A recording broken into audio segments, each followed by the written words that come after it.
the fuck? Oh, anyway, doesn't go. What's the problem with the mic now, brother? Why is it so low? Do I have to get closer?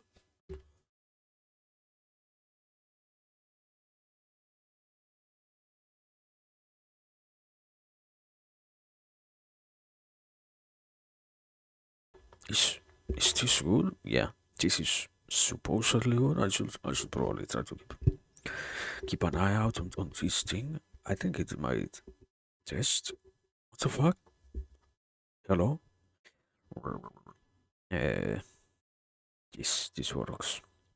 Yeah, supposedly. No, it doesn't work. Why is it so? Let me see.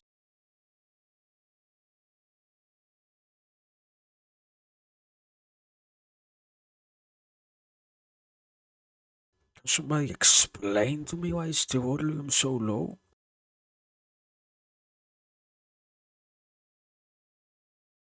Like this? Uh, no.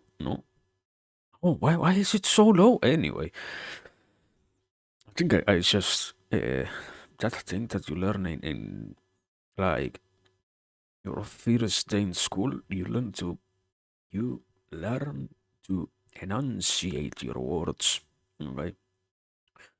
Uh, that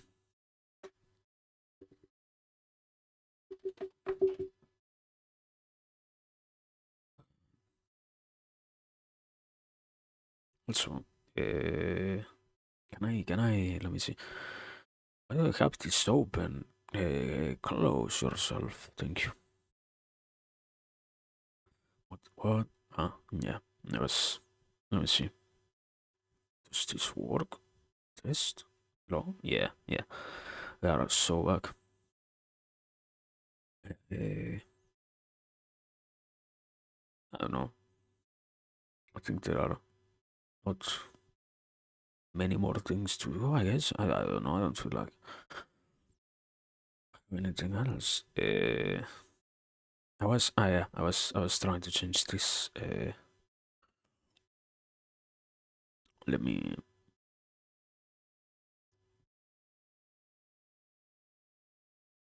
There are way too many images. Internet is surely full of images. What did he mean by that?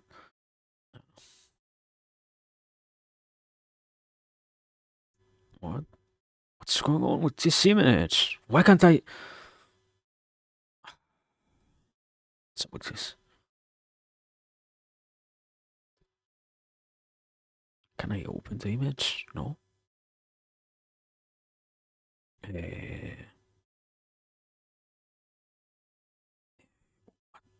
whatever. I guess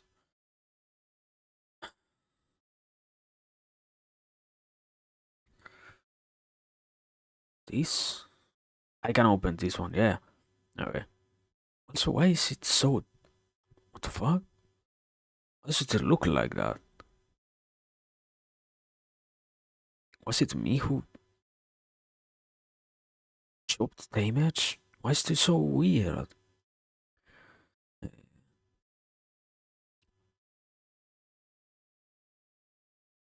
Order, copy, edit, transform. Fit to screen. There we go. What the fuck is this? What the? What? What is? What is wrong?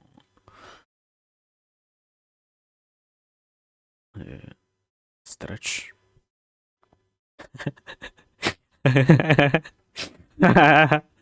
What? We stream like that. We stream like that. No. Uh, no.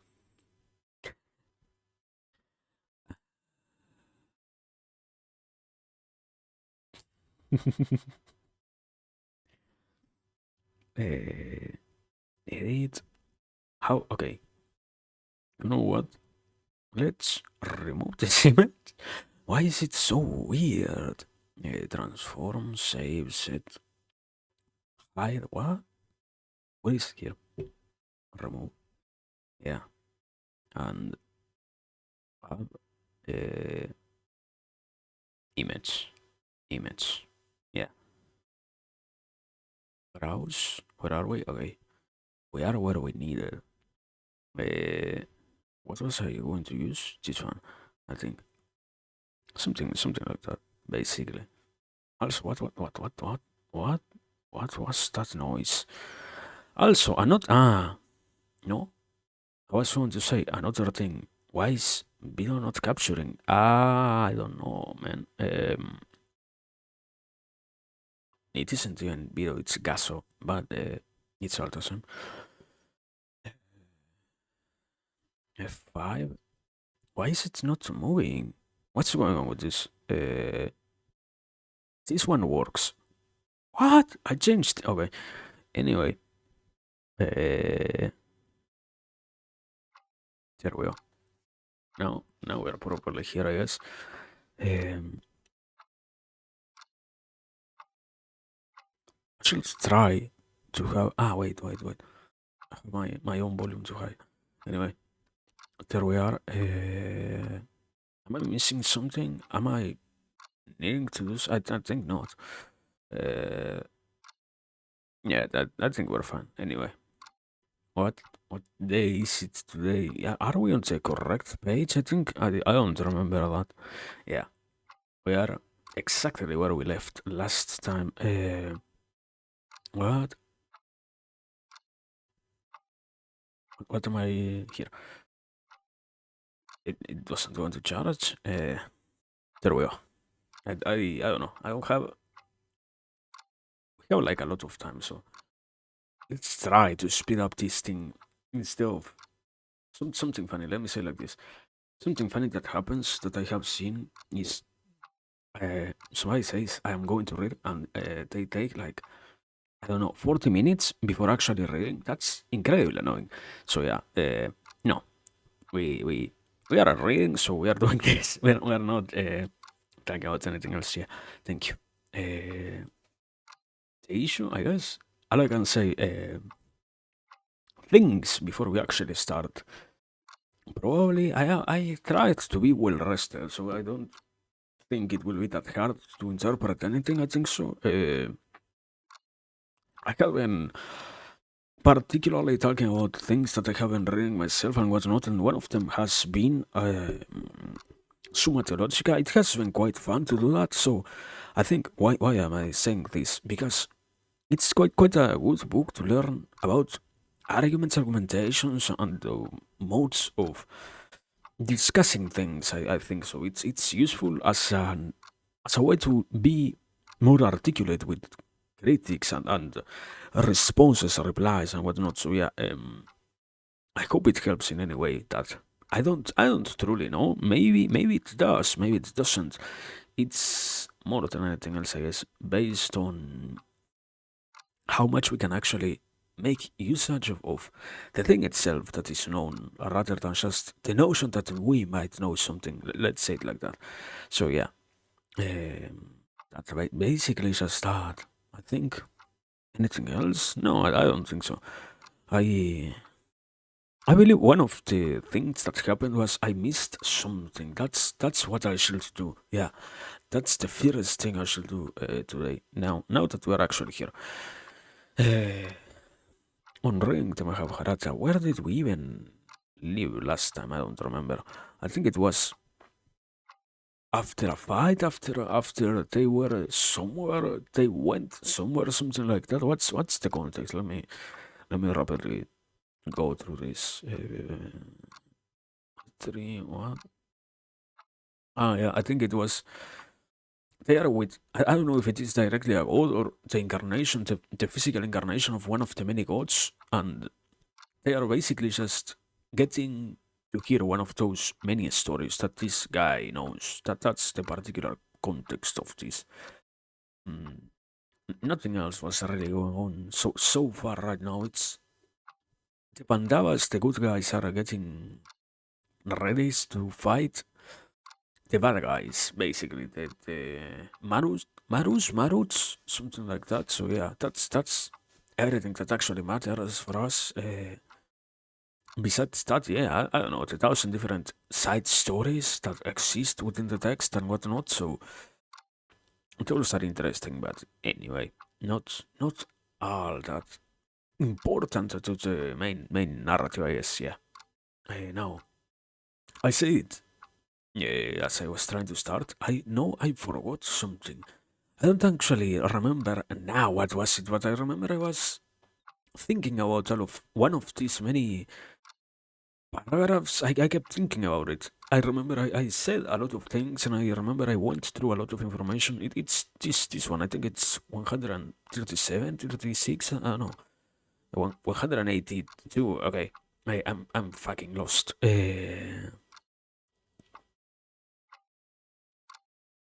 But yeah, anyway, this paragraph, it had something. I don't remember actually what was it.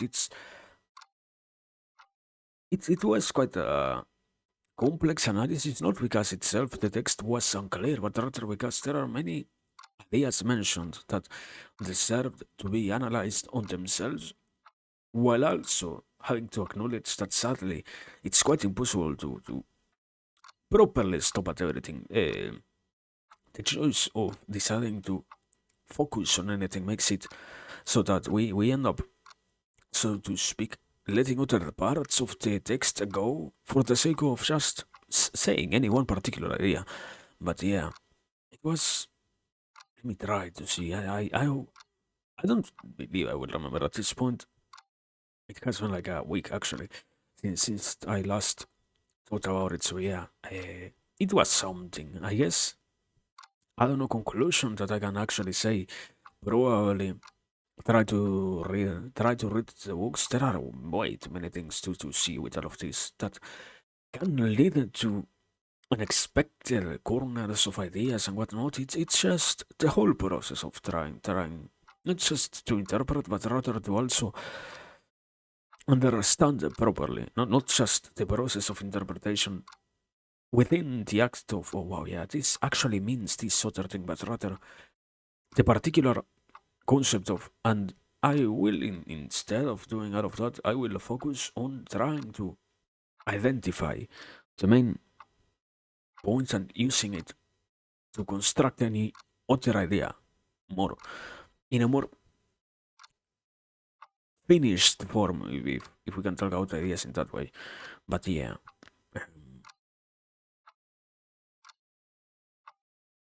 now let me actually rapidly go through all of this.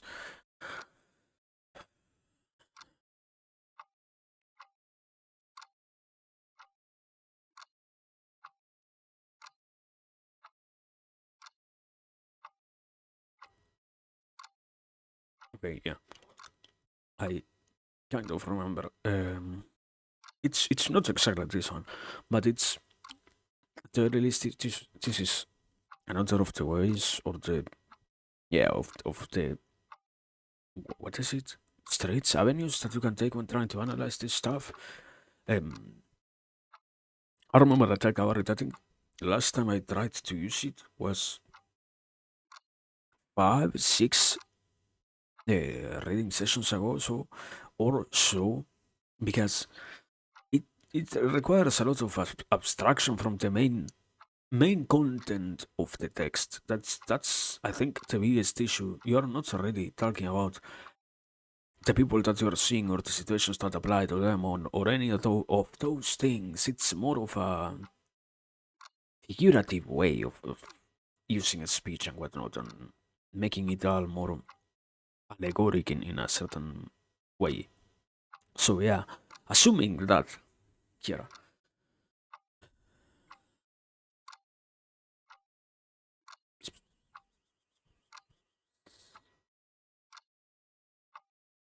this, I think it's, I can try to take more, but with just this we're fine. It was in the conversation that you need to find the name of the guy, Krishna. Krishna says to Yudhishthira, yeah, Krishna, as in Krishna is, I think, the physical representation of Indra or one of those gods, main gods of the story, basically, of the whole mythology of these people. That's who this guy Krishna is. A counselor and a very close friend of the Pandavas, the good guys, telling him it's once again clarification, it's not any Pandava speaking, it's a being that is observing them from outside that says this line: You, Rahan, can keep the vow you swore in the Sabha, but let the city be prepared for your triumphant return when the Dasarha forces have raised your enemies.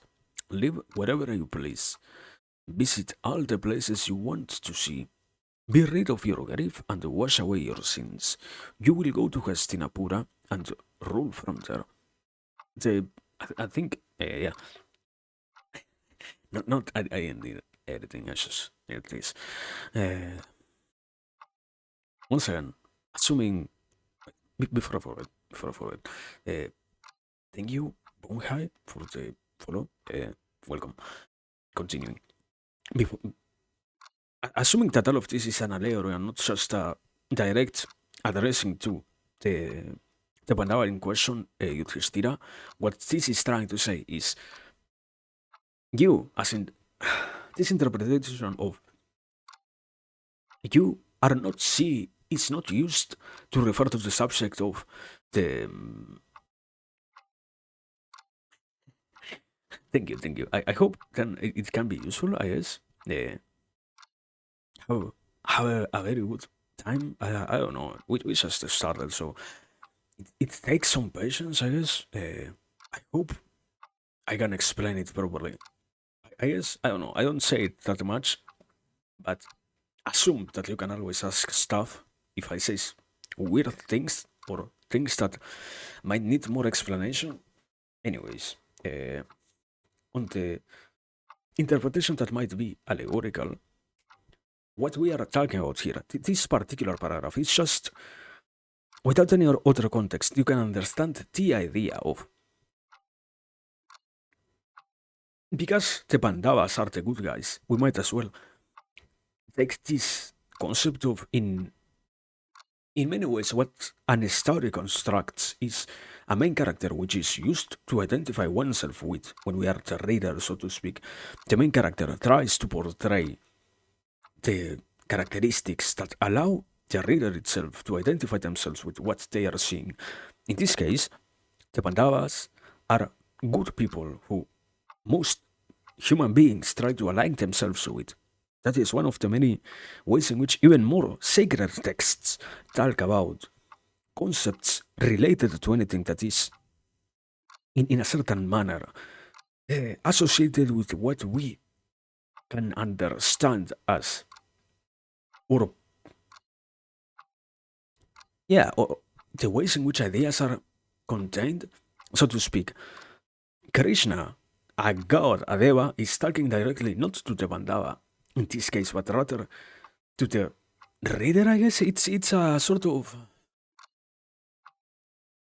transposition. I think it is called something like that, in which the person itself being addressed is not directly apparent, but rather it is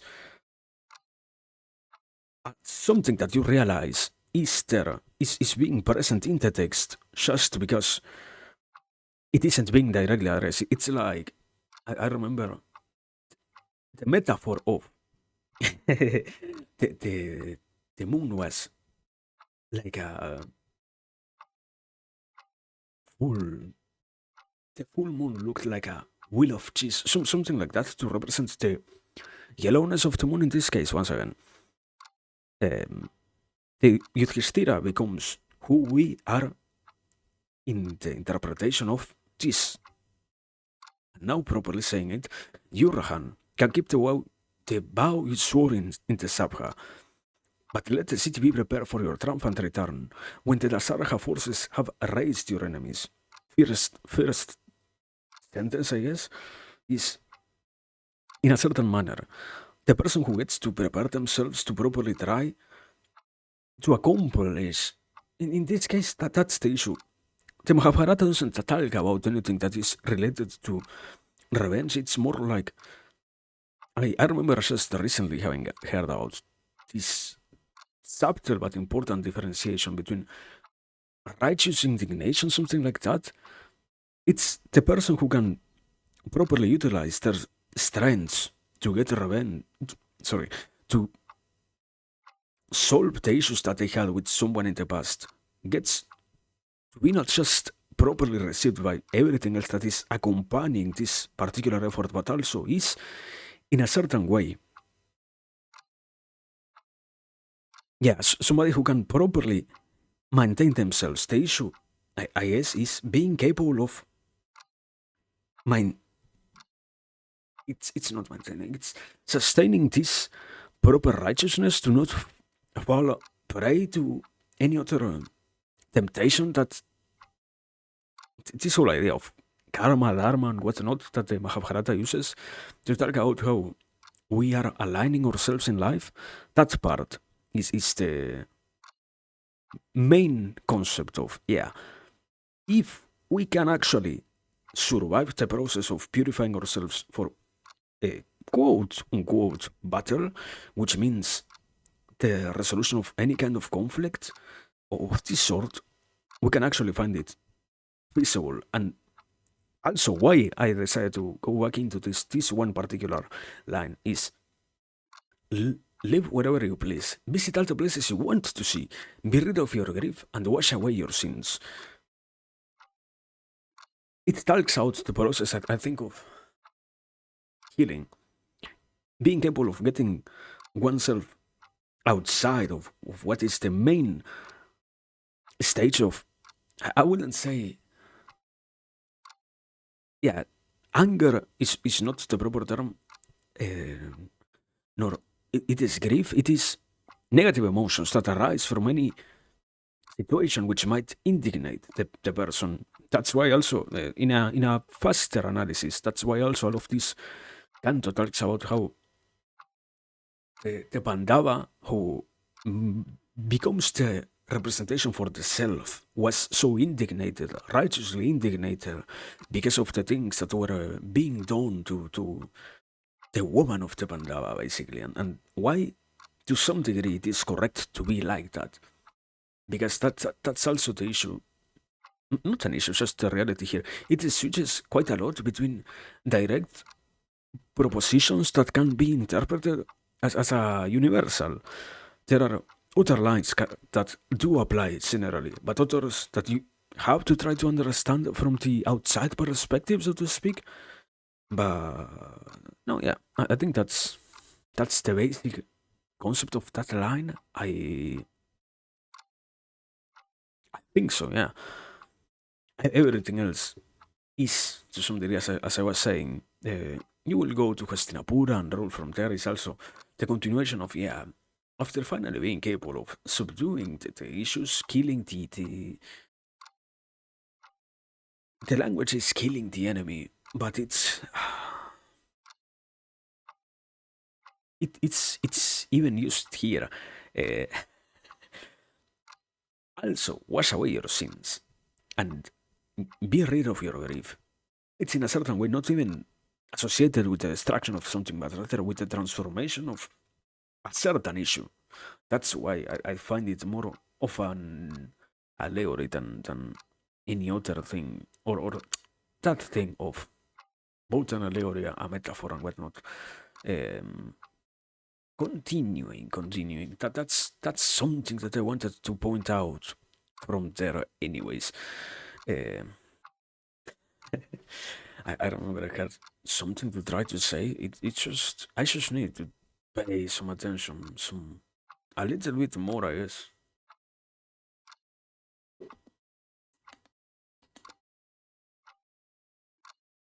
But anyway, continuing now properly starting the reading itself. It was 100 no, 1600. They were 1635. Okay, I guess now properly starting. Uh, Latest or rapid quick rundown, sorry, is yeah, basically Krishna, good guy, and the Pandavas, good guys, are all conversing with each other, having a. I remember they have a particular name. I don't remember the particular uh, way that they use here to address it, but a gathering, a symposium, we could also say. It's all the same thing. Uh, sorry. So yeah, they are talking about things, and now they are commemorating something. So continuing,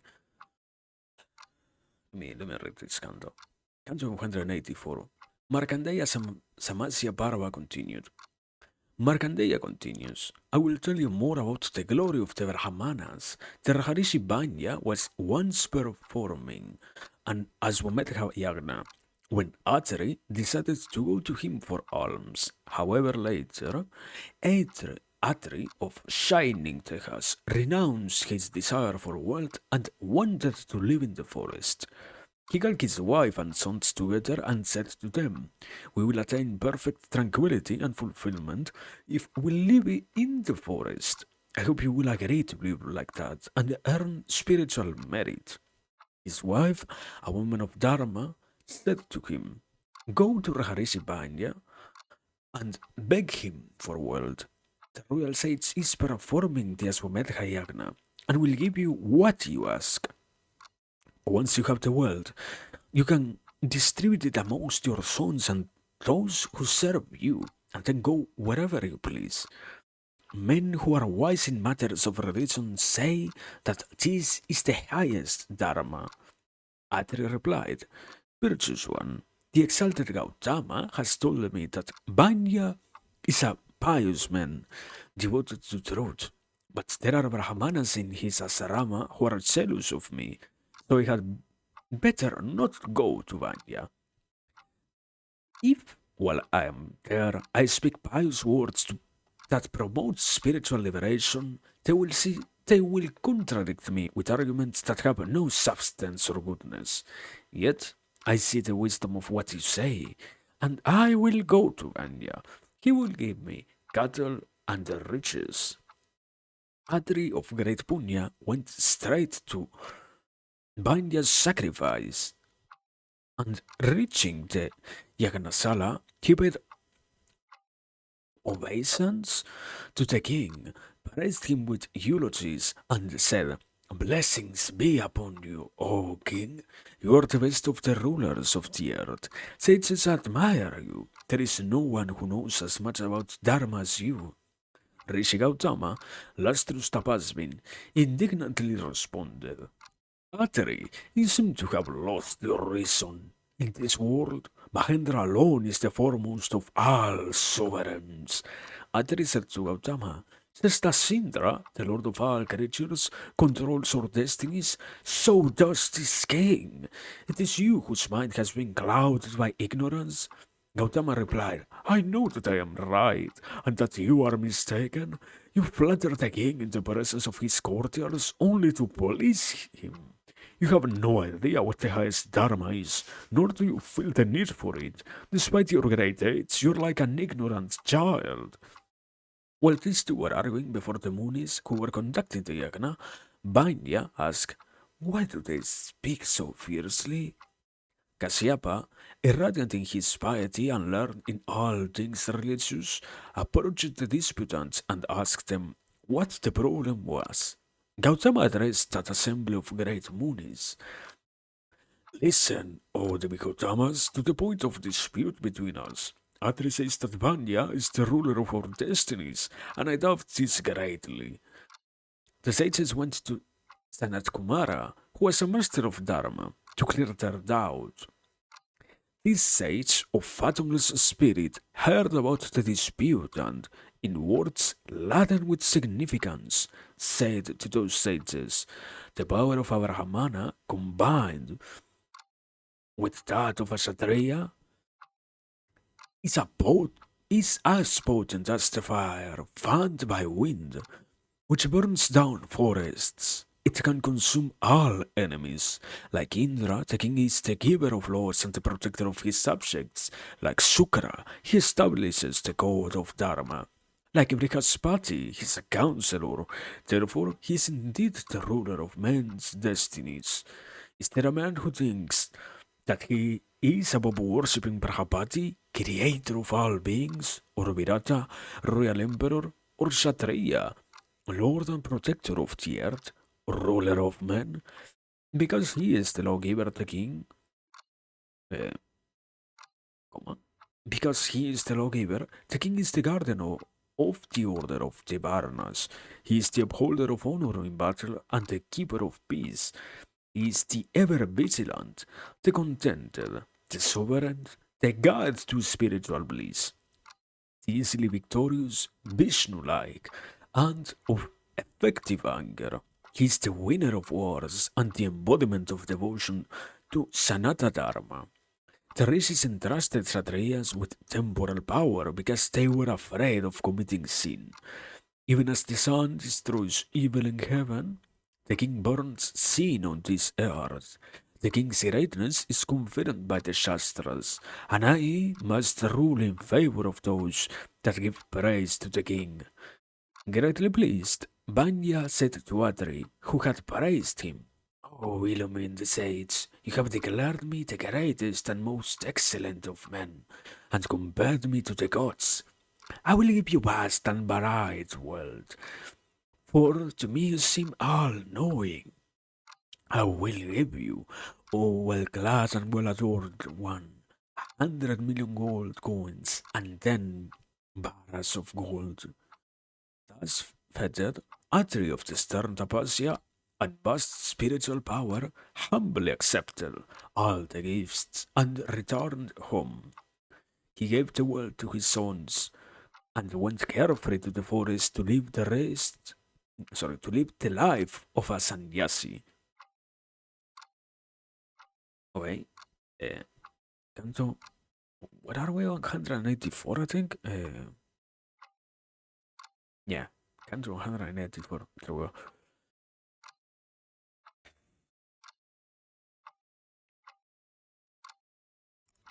I think it's not actually hard to say what the idea is, but I don't know if it is the proper way to say it. I think it talks about, let's say like this, it talks about way too many categories or benefits and requirements of being a king that any king has, and even more. That's the issue because it talks about kings in such a broad way. I think it applies not just to one. Is it? I mean, I literally just write it. I don't think it applies to this one particular king. It's the issue that it's never even being addressed directly. What was the name? Banya. Banya isn't even being directly addressed. It's like, oh yeah, a king has these qualities and a king does these things, and the importance or the significance of a king has these parts in it. I think it's a general statement of the qualities of a king. That's why it's sort of complicated. So we're capable of saying if it applies to every single king and not just to Bandya as a proper king, so to speak, there is an interesting difference here. Is it actually talking about good things, or is it just adulation? That's what see.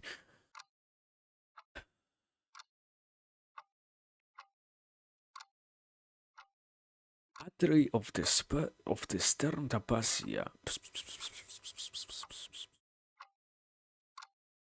I need one more mention. This one. Atri of Shining Texas renounced his desire for wealth and wanted to live in the forest.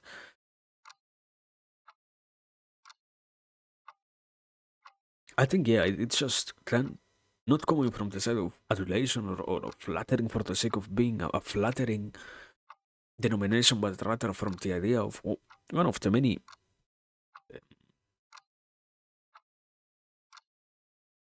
rishis that have reached those moments of enlightenment, basically. One just another fully perfect statement made by a being that has reached, I guess, connection with the rest of the universe, something like that. That's why also I guess it deserves to be highlighted. This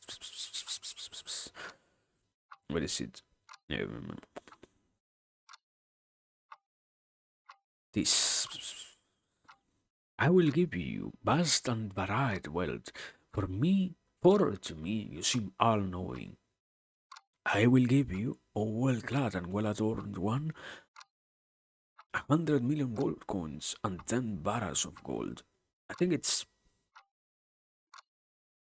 yeah, it's a confirmation of what I was saying basically, yeah. Supposedly, this is a Muni who is saying correct stuff in a certain way, then the idea is just restating what is contained inside of all of this. Basically, a proper king gets to be as important for the life of its subjects as a god itself. And all of that is not just a coincidence or a mere idea, but rather because the effect that a proper king has on its subjects is unavoidably direct. A good king utilizes his influence, I guess, on on the masses. It's not something that might or not happen.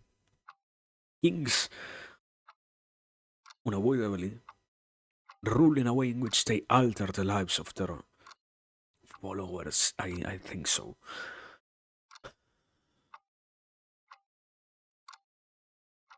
The issue, okay, yeah, that's the basic idea. The issue is, does this have any usefulness in the present time? I think it's, I don't know. I think it's only related to the system of castes that they have there. I don't think I think I will need like a second to properly figure out what's the usage of a knowledge like this one in the Western world, I guess. Are we Western? Yeah, supposedly.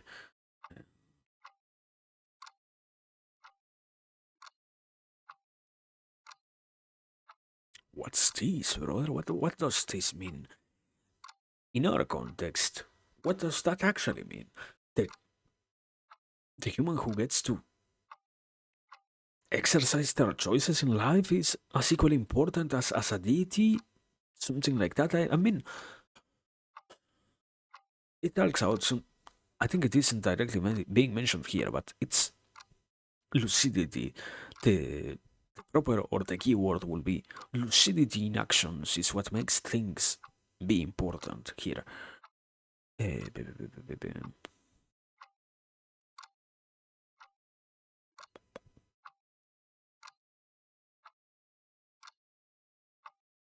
Let's see. Like Indra, the king is the giver of laws and the protector of his subjects. Like Sukra, he establishes the code of Dharma. Like Erhaspati, he's a counselor. Therefore, he's indeed the ruler of man's destiny.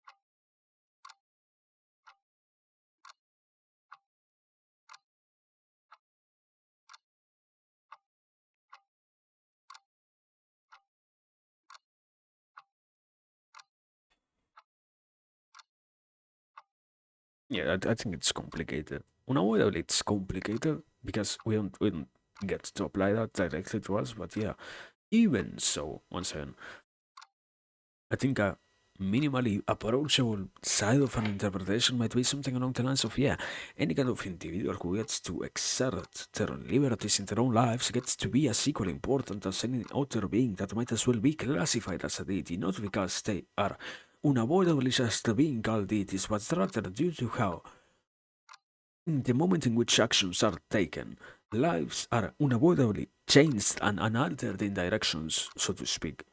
Therefore, this one also gains a value, a great value, and it gets, it talks out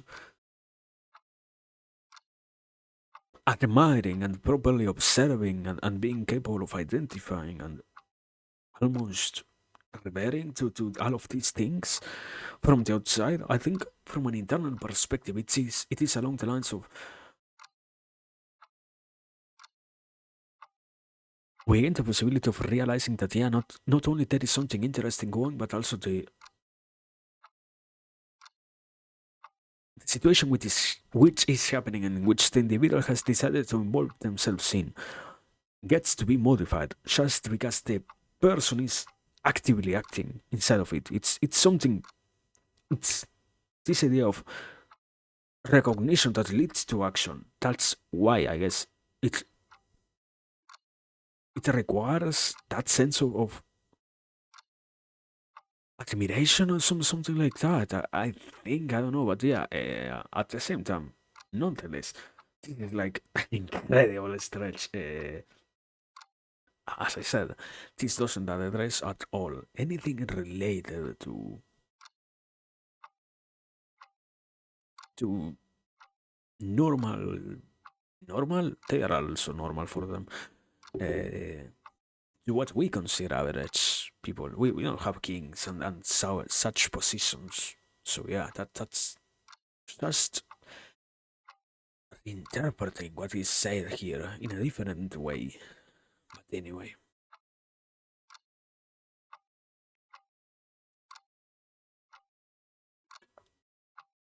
next canto.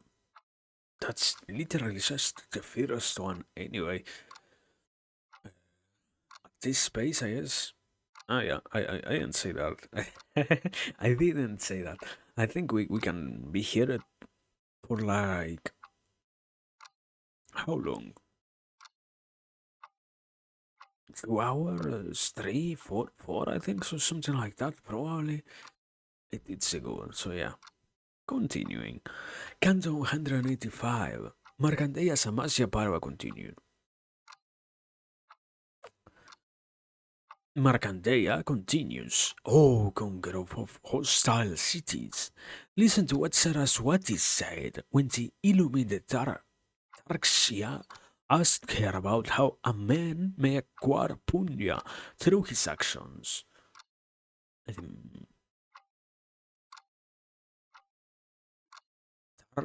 Tarkshya said, sorry, Tars, it's incredibly hard to pronounce.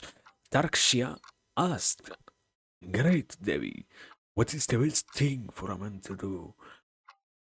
And how must he do so that he may live a virtuous life? Tell me, most beautiful one, so that I can live by your advice and not fall from the high path of truth. When and how must one offer oblations to the sacred fire? And when must one worship so that Dharma remains intact? Tell me this so that I can live in this world free of passion, craving, and desire. Saraswati saw that Tarkshya was sincere and also intelligent. She said to him, He who devotes himself to studying the Vedas and, while in a state of purity and equanimity, sees the Brahman, attains the supreme bliss of the immortals and attains Swarga. There he sees that great and sacred lakes abound, full of fish, flowers, and golden lilies. They are like shrines, and to look at them suffices to remove all grief. Holy men live in peace on their shores, worshipped by golden skinned apsaras. He who gives cows to Brahmanas attains the highest spiritual state. By giving bullocks, he reaches the solar regions. By giving clothes, he goes to the lunar world. And by giving gold, he attains the world of the immortals.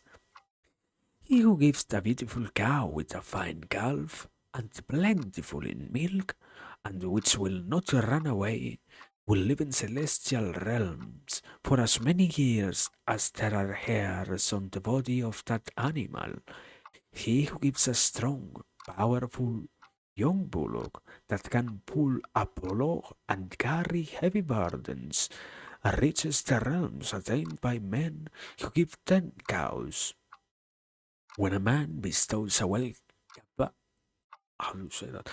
Well caparisoned Kapila cow with a bronze milk pail along with gold, he will find that the cow will return to him because she is the giver of boons. He who gives away cows reaps the rich harvest of his dana, which is measured by the hairs on the body of the animal. He also saves his sons, grandsons, and his descendants for 7 generations from damnation. He who gives a Brahmana sesame seeds born in the shape of a cow with golden horns, with a bronze milk pail, and gold as well, easily attains the realm of the Vasus. Through his own actions, a man descends into the dark, lower regions, infested by the evil spirits of his own passions, and lives in turmoil like a ship tossed by a storm on the high seas. But the gift of cows to Brahmanas saves him in the next world. He who gives his daughter in marriage to a Brahmana, in Brahma Vivaha, who bestows land on Brahmanas, and who gives other gifts, goes to the world of Purandara. O Tarksha, the virtuous man who offers oblations to the sacred fire for 7 years, without remit, sanctifies 7 generations above and below him by what he does. Tarskia said, Lovely Devi, tell me about the laws for keeping the sacred fire lit, as dictated by the Vedas. I want to learn those timeless laws from you. And this and the Mahadevi Saraswati expatiated on those laws from the Vedas in detail. Uh, what? It doesn't continue telling that in the next line? Bruh. Anyway, that's come to 165. No, 185, sorry. But yeah, can is there anything to properly say? It's too much about the culture and the cows and how they have identified the divinity within them. I don't even know still why the cow is such a sacred animal. I have read at this point almost 2000 pages. There is still no proper clarification as to why a cow is so important. When do we get to that part of the text? How much is left there before we get at least one mention out why they are so important?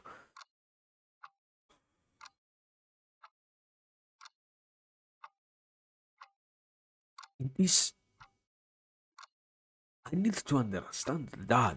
I don't think it is the cow. It's not in the opposition of other things. The cow is just a cow, and in this case, the cow is just a cow. It's not something else.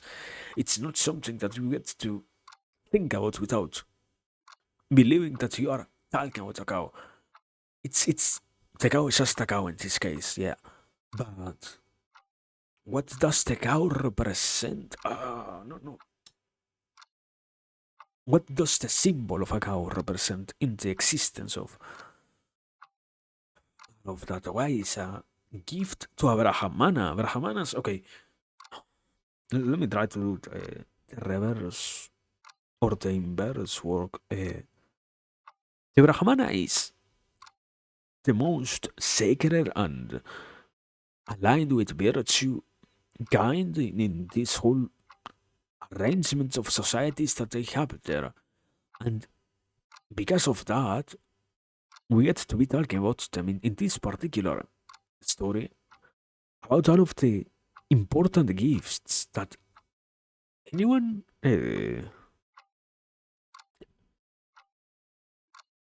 Yeah, that's the interesting idea, I guess. He who devotes himself to studying the Vedas and while in a state of purity and equanimity sees the Brahman attains the supreme bliss of the immortals and attains Swarga. There he says the great lakes ever. Where is it? He who gives cows to Brahmanas attains the highest spiritual state. Then then bullocks and clothes and gold. Yeah, it's a general statement about, I guess, normal human beings. But why is it important still? Why particularly the cows and all of that and the bullocks and the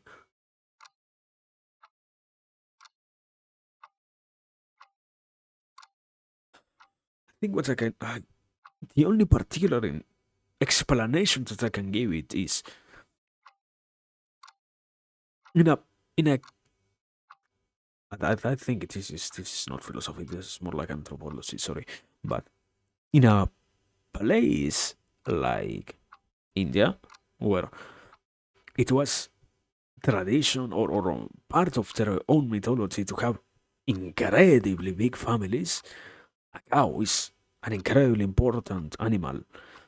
Not because they eat it like we do here, but rather because they get to have such sustain from having it alive.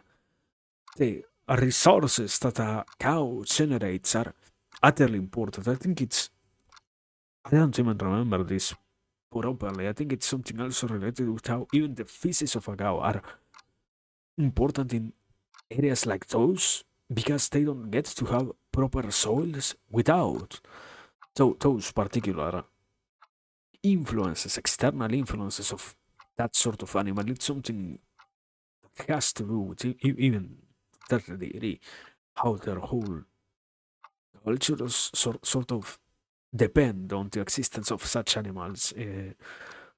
What we could call here symbiotic relationships. They need to have cows, and the cows need to have humans that attend to them and whatnot.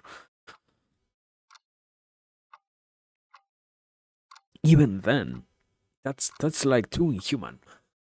Makes sense, too inhuman. Nonetheless, too much of an inhuman analysis. Why is it something that liberates seven generations or even more? What it says, it can even liberate seven generations upwards and downwards. So it's an incredibly important gift to give to our Brahmana. I think okay. I think I get it. I think the idea is because particularly you are given something that might as well be capable of sustaining life to one of the most important figures in the whole societal structure that they carry around those places. What gets to happen is you get to ensure that your figure gets to be upheld. Your reputation is something that gets to be rescued, so to speak, if it was not good before. And that's why you secure seven generations before yours. I think the only particular explanation that I can try to give to the one that is about how a very particular type of cow can liberate both generations that came before you and those that will unavoidably come after you is to how it might even be related to people who were, so to speak, not rich enough to ever have a cow. So the first, it's a weird simile, but the first time you give a cow to somebody, you might as well be putting a lot of your own money into it. That sort of donation is not something easy. Let's say a cow might as well be pricier than a house to some degree. That's what I'm trying to say with that. So yeah, cows are not something so easy to gift to others. That's why it gets to be so important. Now. Can I explain this? He who gives a Brahmana sesame seeds formed in the shape of a cow? What the fuck does that mean? Uh, Uh, even the poorest of the people get to have their efforts recognized, something like that, I guess. You're not even having a proper cow, you're just giving them a symbol of a cow. That's, I guess, what I can interpret from that. But it doesn't make any sense besides that for me, at least right now. I. If there is something that I have been waiting to understand, and I am at this point in life, okay, that's Canton 185, I think it was, or 186, I don't remember.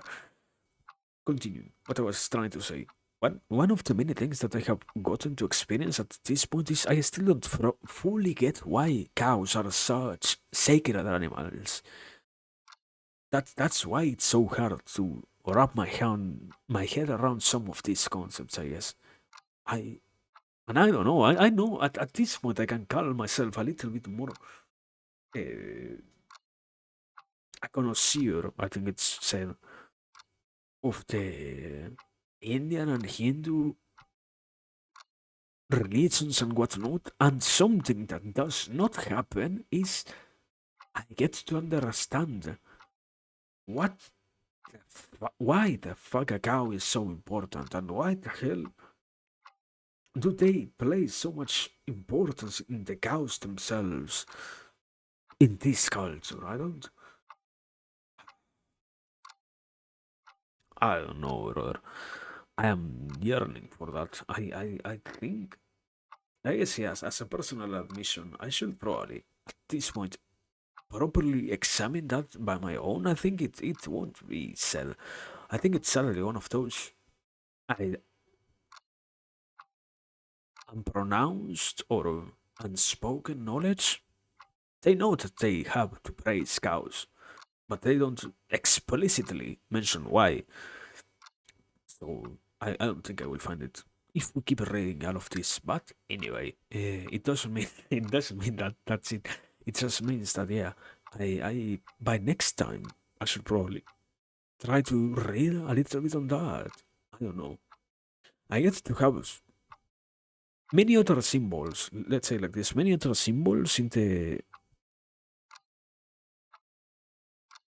Hinduistic beliefs are understandable, easy understandable, and interpretable. The cow, I don't get it at all. Why is it so sacred? Why even the main deity is a cow? Anyway, yeah. Anyway, continuing, or rather, let me read what.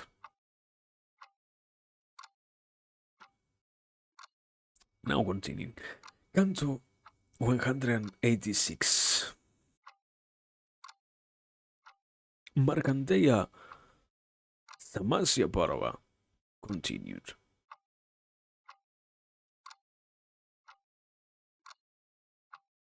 Yudhishthira asks the Brahmana Markandeya, will you now tell us the story of Vaivaswata Manu?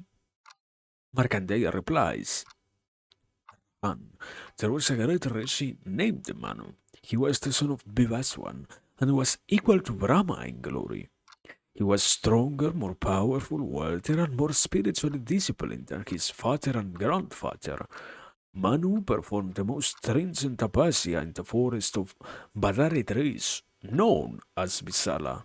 There, with head bowed down and unblinking eyes, he sought in unflinching penance for 10,000 years.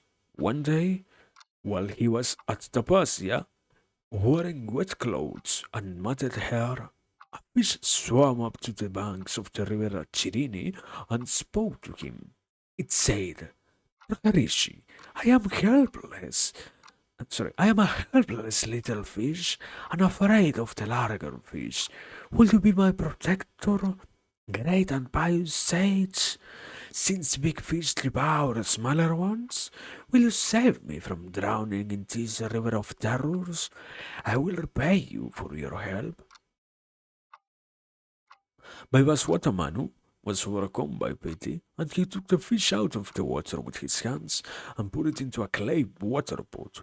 The fish's body glistened as if it was the reflection of the moon he had taken from the river. Manu reared it lovingly as if it was a child, and that phrase grew apace. After a time, it became so big that the water pot could not contain it. It spoke to Manu again. Oh, Ragarisi, please me, find a bigger home. Manu took it out of the clay pot and put it into a large tank. There, too, the fish continued to grow rapidly. Although the tank was 2 Johannas long and 1 Johanna wide, soon there was no room in it for the fish to swim and frolic. It saw Manu and spoke to him once more. It said, Holy and adored Father, take me to the Ganga, the favorite wife of Sagara the ocean, or take me elsewhere, as you like. Oh, Anaka, because of you I have grown so much, and I will gladly go wherever you take me. Manu took the fish to the Ganga and slipped it into the river. There, oh, desiccator of your enemies, the fish grew again and, after a very short time, said to Manu, Lord, my body is so big that I find the Ganga restricts me. I beg you, take me to the sea. Son of Brita, Manu took it out of the Ganga and had it borne to the sea. Despite its great size, Manu moved it easily, and its touch and smell were pleasant to him. When Manu cast it into the sea, it said to him, with a smile, Revered one, you have protected me with such love. Listen what I tell you, what you should do in the future. O most blessed one, lies at hand. The dissolution of the world is near. What I am going to tell you is for your well, what?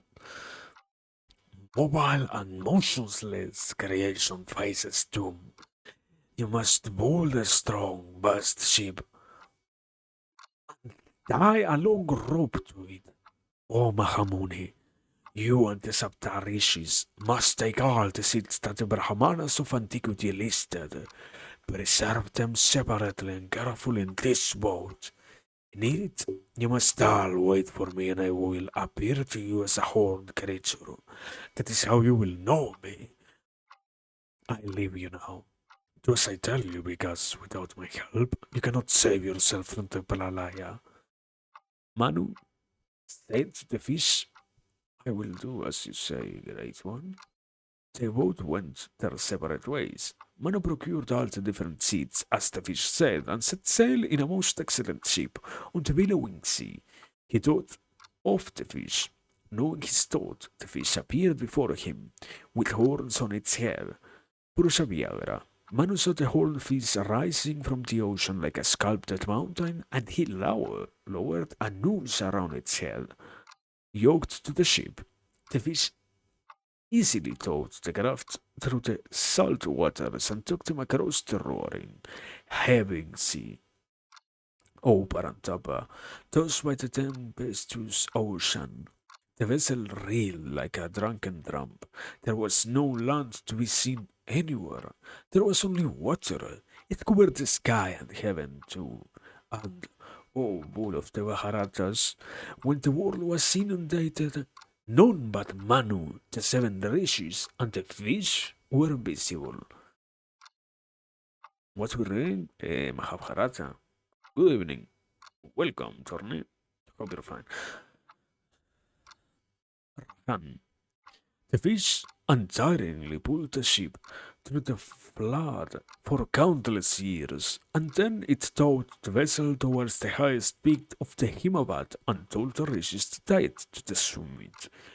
Obedient to the fish, they moored the ship on the peak of the mountain. That peak, Countelia, is still called Nauham. What? Nauband Hanam, or Harbor. Uh, the fish addressed the rishis. I am Brahma, the Lord of all creation. There is none greater than I. Assuming the form of a Matsya, I have saved you from the Pralaya. Manu will create all beings again. Devas, Asuras, and Manavas, and all the animate and inanimate things of the universe. He will find the power to do this through Tapasya. My blessing will protect him. Maya will assail him, but I will protect him from it. So saying, the fish vanished. By Swetamanu felt the urge to create the world. During this act of creation, illusion affected him, but he overcame it with his Tapasya Shakti and resumed his task of creating all the beings of the world in their proper order. This lesson that I have just told you, which destroys sin, is the lesson of the fish, the Matsya Avatara, sorry, the man who listens every day to this primeval tale of Manu attains happiness and everything he wants. And then, Swarga, understandable. Eh, That's count to 186. Yeah. Now, this is the tropes. Let me talk about it from this perspective. You have something called tropes in literature. The trope of a myth of creation. Uh,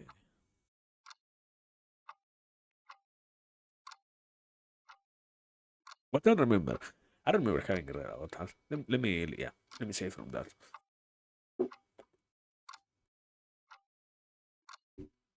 Myths of creation are dangerous, not because they are unexplainable, but rather because they have way too many things. Everything is a symbol. In a certain way, everything that you read in a myth of creation plays a huge role, even if it is literally just one word. The idea of why it is a fish even is important. And any symbol is meaningful. That's the issue with this. We have to try to interpret this. I don't know. It's an opportunity. I think so. Unavoidable. It's an opportunity, but at the same time,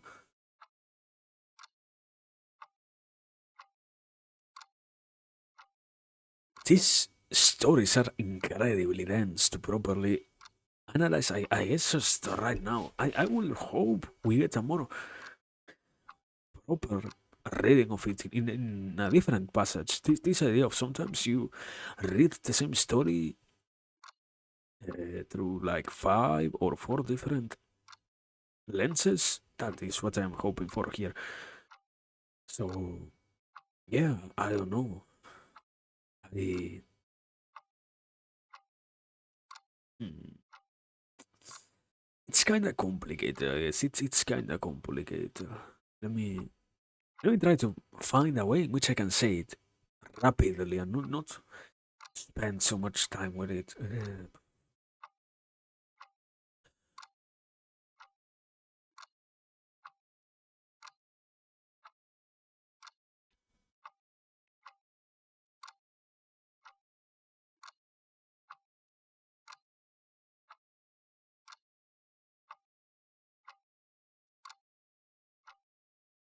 Okay, let me say it like this.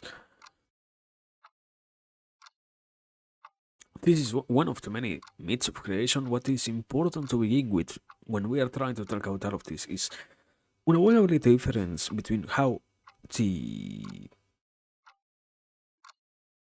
the Sanskrit, sorry, texts talk about any myth of creation and how we conceive them is that there are multiple ones instead of them. What we in the West, we have the tradition of just having one myth of creation. We don't have multiple myths of creation. We have, at the very best, moments through which history is, so to speak, wiped out. Those mythical explanations that were always present for the sake of explaining how societies or civilizations begin anew, always. That's why they are present in other mythologies. The issue with the Sanskrit texts is that they are not directly addressing that idea, but rather how, as far as I understand it, the, the way in which multiple origins are always observed or so to speak put through the lens is because all of them to some degree or other have something important to do with the aspect of more than anything else understanding the cyclical nature of existence. That's why to begin with there are multiple stories of that, and why also, for example, we are in I don't even remember at this point the proper classification. I think we're like in a chaotic era. In English, it's chaos, but it's the way in which they refer particularly to this new time frame that we are existing in these texts, basically. But yeah, so that's the first thing. The first stone to be put down. Okay, easy enough. Now, besides that, what else is there to say about that? Is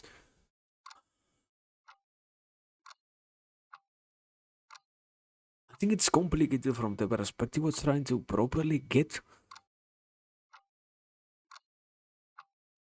Yeah, once again, everything might be interesting, but the particular point, the most simplest representation is because one of the most important human beings is put to the task of remaking everything else, and even more, them being a human and not a king, or sorry, not even if they are a king, a human king, and not a god king, because they are humans, they get to have the quality of somebody who gets to play an important role in existence through that particular classification of how humans are in some way more privileged or more divine beings than others. That whole idea of why, yeah, in this case, the symbol of a human is important itself. Manu is the one who creates the world. It's not a Deva, I think it is the other quality.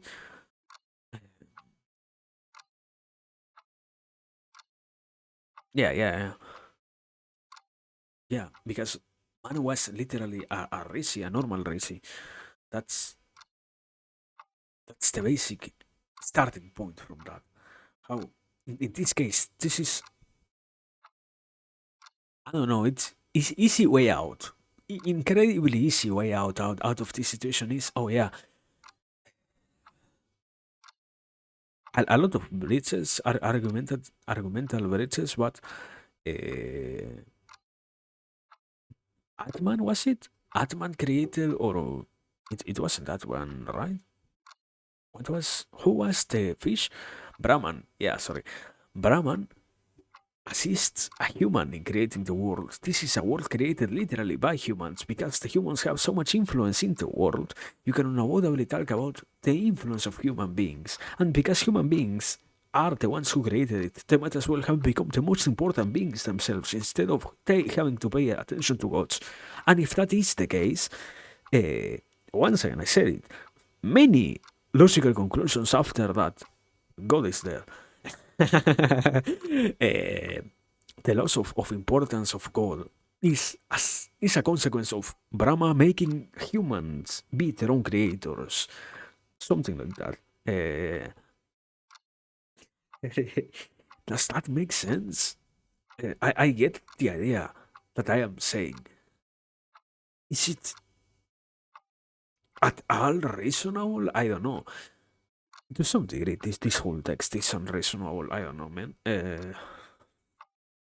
Anyway, we are not here to criticize. We're not judges of any kind, of any kind. So yeah. Anyway, continuing. Um, but yeah. That's no. Sorry. I wanted to move on too fast. Sorry.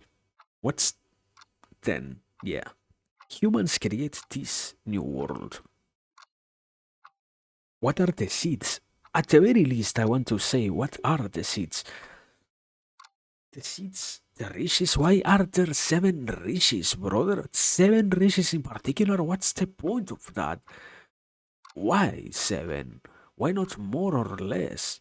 Uh, was it seven? Was it 12? I know it was like a particular number. I think that's the seven riches and the fish. Yeah. When the world was inundated. Also, why inundated? Why not destroyed, consumed by darkness? Because that's the funny thing. Yeah.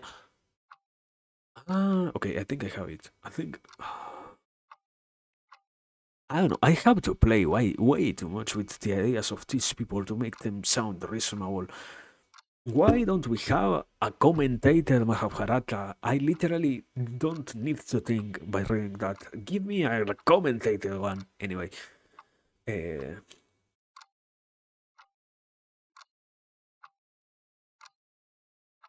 let me properly judge. The worlds are going to be like this. Okay. One of the many concepts that are being mentioned directly here is the idea of how the whole world was inundated.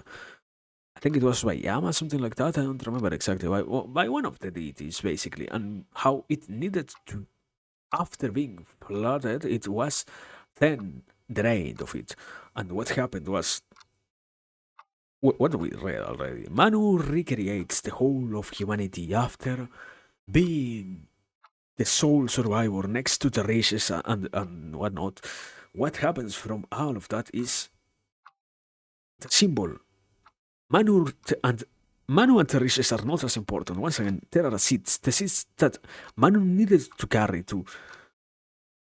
How are they described? Manu procured all the seeds, all the different seeds, as the fish said, and set sail. Why? There is. Which one is it? The seeds? I don't remember. You want me to remember what were the seeds of antiquity? Uh, I think it was something along the lines. Ah, I don't remember. We are basing it on my own memory. I don't have memory. I think it was something along the lines of the seeds were important because they got to be different types of grain that were life providing or something along those lines, basically.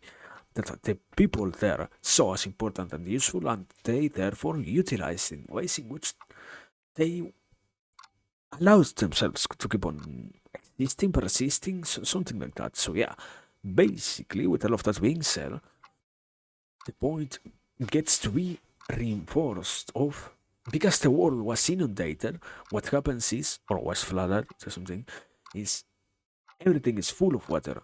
One of the unavoidable messages is the whole world, even when it is destroyed, it is already set by default, so to speak, or by its own design, to be already restarted and brought back to how it was a lot more rapidly than what we expect, because the seeds themselves do not get to exist if there is no liquid of any kind. It's the metaphor of, yeah, the world was wiped, but it was still ready to be once again refilled with life. It wasn't wiped to never again have anything else. That's why Manu plays an important role in bringing anything else that is related to refilling existence itself back. Uh, that's the basic idea. Now, what else? I don't know, man. I wish I wish I could see. I think I see stuff. I don't know. I think yeah. This one is not so much things that are not understandable at all, but rather actual points to make, I guess. Why Maya will assail him, but I will protect him from it. Why is there a deity that is against the creation of the world? Is it? I think it's that is more than anything else related to the traditions of dharma and dharma, karma, and negative karma and what not. How that part in which both Hinduism and Buddhism meet of good and positive energies that exist throughout the world. I think it's that and the eternal conflict that exists in existence itself that is brought forth by beings ourselves that are willing to keep on being alive, so to speak. That's, I think, so the point. I don't know. You have to make way too many assumptions here. Way too many for my own comfort at the very least. But yeah, anyway,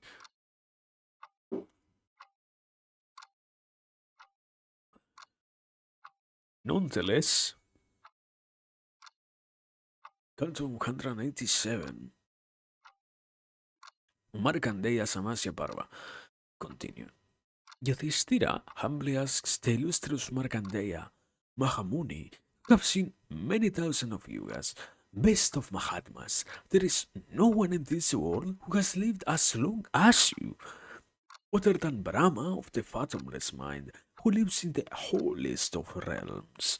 Only you, O Brahmana, will worship Brahma at the same time. Sorry, at the time of the dissolution of the universe, when this earth is without a sky and without devas and danavas, and when that pralaya ends and Narayana awakes, you alone, O enlightened one, will see Brahma recreate the four orders of beings after filling the void with air and restricting the endless waters with showers. You, Brahmanatotama, have worshipped Brahma in his body, your soul is wrapped in dhyana, and have been lost in him. You have often been witness to the primeval acts of creation. You have surpassed the Prajapatis in the depth of your tapasya. In the next world, you are revered as one who is nearest to Narayana. Long ago, you beheld Mahavishnu, not with your bodily eyes, but in a pure state of the spirit, with your blemishless, lotus like heart, the only way in which the manifold Vishnu of universal knowledge can be seen. This is why, most learned Rishi, God's grace is upon you, and neither death, the universal destroyer, nor old age, the cause of bodily decay, has any power over you. When neither the sun, nor the moon, nor fire, nor earth, nor air, nor sky remains, when the world on the brink of extinction is one vast ocean, Ekarnava, when the Devas and Asuras and the great Nagas are gone, and when Brahma of the fathomless mind, lord of all creatures, sleeps in a lotus, you alone will remain to worship him. Brahmanatotama, you have seen all that has happened before. You alone have seen many things with your mind's eye. Indeed, there is nothing you do not know. And I want to hear you explain why all things happen as they do.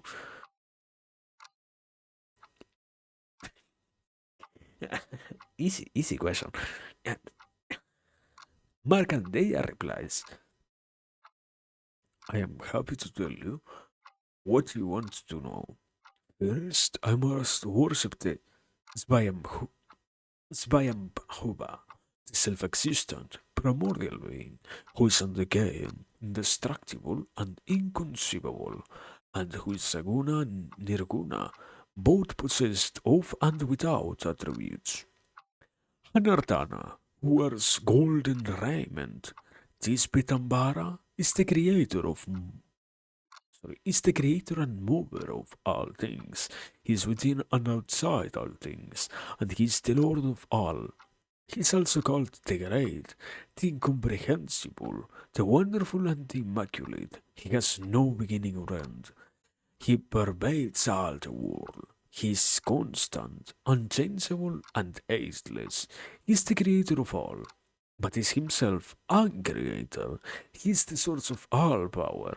His knowledge is greater than that of all the gods together. O best of kings and men. After the dissolution of the universe, all this wonderful creation again comes to life. The great Yuga comes first, and lasts for 4,000 years after the was, including 400 years of rising and setting. The Treta Yuga is next and lasts 3,000 years of the gods, 300 being its rising and setting. Yeah, yeah. Before continuing, the great Yuga, Kali Yuga? Kali Yuga? I think it wasn't Kali Yuga. Was it? Dwapara? Ah, yeah, yeah. Sorry. It was the Kali Yuga. Surfing the Kali Yuga. That means of we are in the Kali Yuga supposedly. Anyway, continuing. Next is the Dwapara Yuga, which is for 2000 years. Its rising and setting take 200 years. The next is the Kali Yuga, which is 1000 years long, and its rising and setting take 100 years. After the Kali Yuga is over, the Kreta Yuga dawns again. Yuga Chakra consists of 12,000 years of the Devas. 1,000 such cycles constitute one day of Brahma. Narabhyagra. When the universe is withdrawn into its home, which is the body of Brahma, that withdrawal of all things is called Pralaya, the dissolution. In the last and short Kali Yuga, men become addicted to lying. Yagnas, gifts, and brothels are performed by representatives rather than by the ones who should be performing them. Brahmanas do work meant for Sudras, and Sudras begin earning wealth. Kshatriyas conduct religious rites in the Kali Yuga, while Brahmanas abandon the performance of yagnas and Vedic study. They give up their deer skin, their staffs, and begin eating meat. In the Kali Yuga, Brahmanas neglect their Hapa and Dhyana, and Sudras undertake to do them. Everything is lopsided in the world order, and this foreshadows the apocalypse. O Lord of Men, in that time, let it. I fucking hate this. Le cha. Let me try it. O Lord of Men, in that time, Lechcha kings rule over the earth. Those sinful monarchs reign using false precepts. The Andharas, the Antaras, the Sagas, the Pulindas, the Yavanas, the Kambojas, the Valikas, and the Abhiras become bold sovereigns of the earth. This is the state of the world by the end of the Kali Yuga. Not a single Brahmana adheres to his dharma. The Kshatriyas and the Vaisyas also follow practices contrary to their self-dharma. Men have short lives and are weak with little strength and small bodies, and are dishonest in the extreme. Human population dwindles, great tracts of the earth become deserts, and wild animals and beasts of prey roam everywhere. During this age, the recitation of the Vedas is futile. Sudras address Brahmanas with a disrespectful bow, while the Brahmanas speak to the Sudras with respect. At the end of the Yuga, animals increase in vast numbers, perfumes do not please the senses, and food lacks all taste. Rahan, women have many children at each birth, and these are physically small, coarse, and ill behaved. Men and women use their mouths for sexual intercourse. What? Famines ravage the country. Women of bad character haunt the roads, and all women are immodest and disobedient to their men. In this Kali Yuga, cows give little milk, trees swarm with crows, and do not produce full yields of flowers and fruit. The Bihas, yeah, the Bihas, tainted with the sin of killing Brahmanas, accept gifts from dishonorable kings. These Brahmanas are greedy and ignorant, and, wearing religious symbols, harass and threaten the people while begging for alms.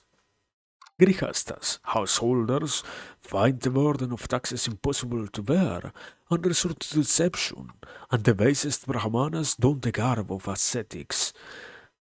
Let their nails and hair grow long, but earn riches by trade. Nerapumgaba. From their lust for world, so many Brahmanas become false sannyasis. At this time, men behave in ways that go against their svatdharma. They become addicted to intoxicated drinks and violate the beds of even their gurus. Their desires are worldly, and they avidly pursue sensual pleasures. Hermitages are full of sinful, insolent men who advocate a life of dependence. Indra does not send down rain in its season, and seeds that are sown do not sprout. O Mahabharata, men of unholy thoughts and deeds take pleasure in indulging envy and malice, and Anagha, all the earth is a hotbed of sin. In the Kali Yuga, the virtues do not live long, and the earth is almost entirely bereft of dharma. Dishonest merchants and traders sell large quantities of goods, using false scales and measures. The good do not prosper, only the sinful succeed. Dharma has no value, while sin waxes day by day. Men that are devoted to truth and virtue become poor and die young. Those that lead immoral lives prosper and live long. And live long. Sin is sin everywhere, even in public places. Men only use evil means to achieve their ends. Even the small fortunes intoxicate them with pride. O king, many appropriate wealth that has been left with them for safekeeping, and then denied that it was given to them at all. While animals and birds of carrion live in public places and in temples, girls of 7 and 8 years of age conceive, and boys of 10 or 12 years become fathers. By the age of 16, men begin to age and soon die. Living such short lives, boys act like old men. Indeed, bearing alter characteristics, women become immoral. They deceive even the best of husbands and have sexual relations with servants, slaves, and even animals. Even the wives of Kshatriyas form friendships with other men and have liaisons with them while their husbands still live. Towards the end of the thousands of years that make up the 4 years, and when the lives of men have become short, a drought comes that lasts for many years. Men and creatures of little strength and vitality die of hunger. There are millions. And then, Lord of Men, 7 blazing suns appear in the sky and suck up all the water of the earth. From the rivers and the seas, all things made of wood or grass, wet and dry, are reduced to ashes. Found by high winds, the Farkal Sambartaka flares up on an earth already dried by the 7 suns. In moments, Sambartaka rages through the earth and deep into it, terrorizing the Devas, the Danavas, and the Yakshas in a flash.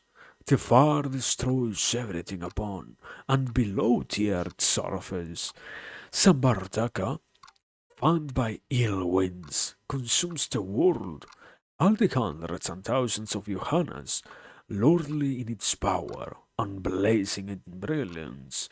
It consumes the universe, all the Devas, the Asuras, the Gandharvas, the Yakshas, Nagas, and Rakshasas. Cloud masses like herds of elephants decked with garlands of lightning fill the sky, and they are wonderful to see. Some are the hue of the blue lotus, some pale like water lily, others resemble lotus stamens, yet others are purple or turmeric yellow or gross egg blue. What?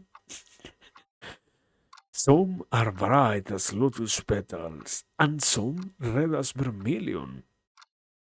Some look like the skylines of palaces and cities, some like herds of elephants, some are shaped like lizards or crocodiles or sharks, and, O king, these clouds are terrifying to behold, and, streaked with lightning, roar frightfully. These rain-charged masses quickly cover all the sky and flood the earth, her mountains, forests, and mines with water. Impelled by the Supreme Lord, the clouds inundate the entire surface of Bumi with the great downpours and those raging fire. The clouds bring rain without let for 12 years, flooding the earth, and then Mahabharata, the ocean breaks his shores, flashing over the continents. The mountains shatter into fragments, and the earth sinks under the deluge. A sudden mighty wind springs up, and the clouds scatter swiftly across the sky and disappear. The self-created Lord, the origin of everything, whose home is the lotus, swallows that frightful wind and now falls into sleep. Oh, Maharata, when the universe becomes one vast expanse of water, when all mobile and motionless creatures have been destroyed, when the devas and the asuras cease to be, when the yakshas and the rakshasas are no more, when man is gone, when trees and beasts of prey have disappeared, when the firmament itself has ceased to exist, I alone, O Lord of the earth, wander in affliction. And wandering over that dreadful expanse of water, my heart is sore from not being able to see another living being. I roam without stopping for a long, long time, and become exhausted, but find no resting place.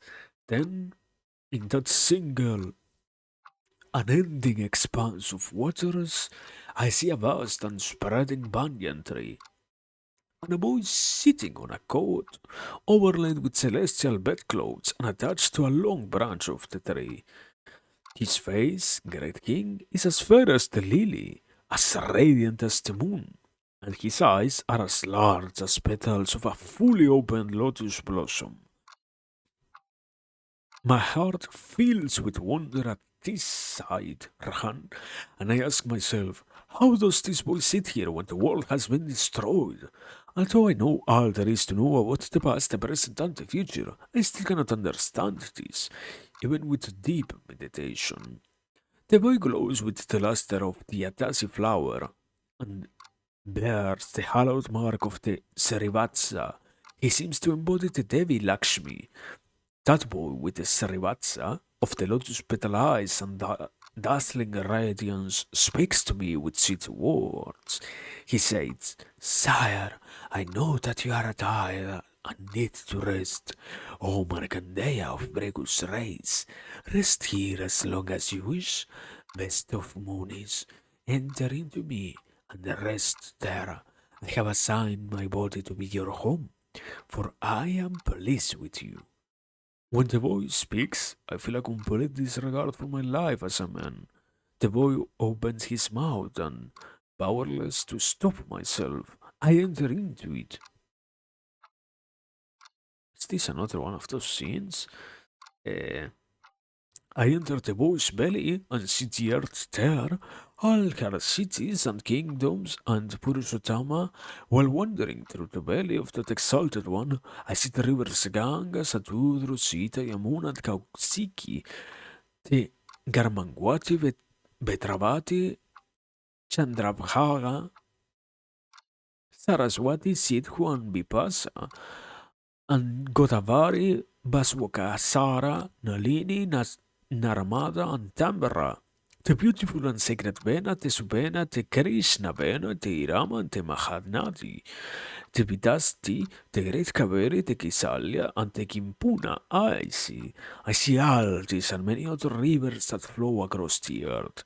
And Parantapa, I also see the ocean, home of all waters, with its crocodiles and sharks and its precious gems. I see the sky too, adorned with sun and moon, and it blazes with the brilliance of fiery Surya. And I see Bhumi as well, graced with woods and forests. I see many Brahmanas busy with their yagnas, Kshatriyas fulfilling their responsibilities to the other castes, Vaisyas farming, and Sudras devoted to the service of the higher Varnas.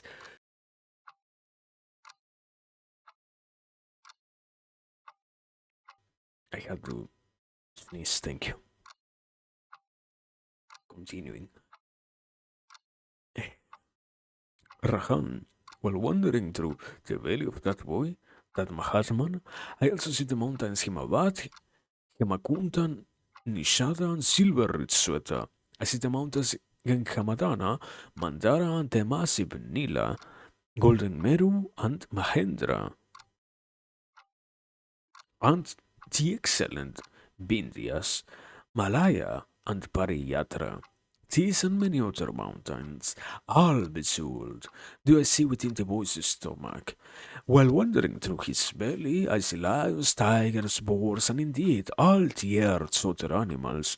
Narabyagara, as I roam, I see the whole pantheon of devas with their king Sakara. I see the Satyas, the Rudras, the Adityas, the Gurgyakas, the Pitras, the Vragas, and the Panagas, all the Garutamats of the air, the Vasus, the Aswins, the Gandharavas, the Apsaras, the Yakshas, the Rishis, the hordes of Daityas, and the Navas, and the Nagas. I see the sons of Simkika and all the other enemies of the gods. I see everything that exists on Bhumi, mobile and immobile.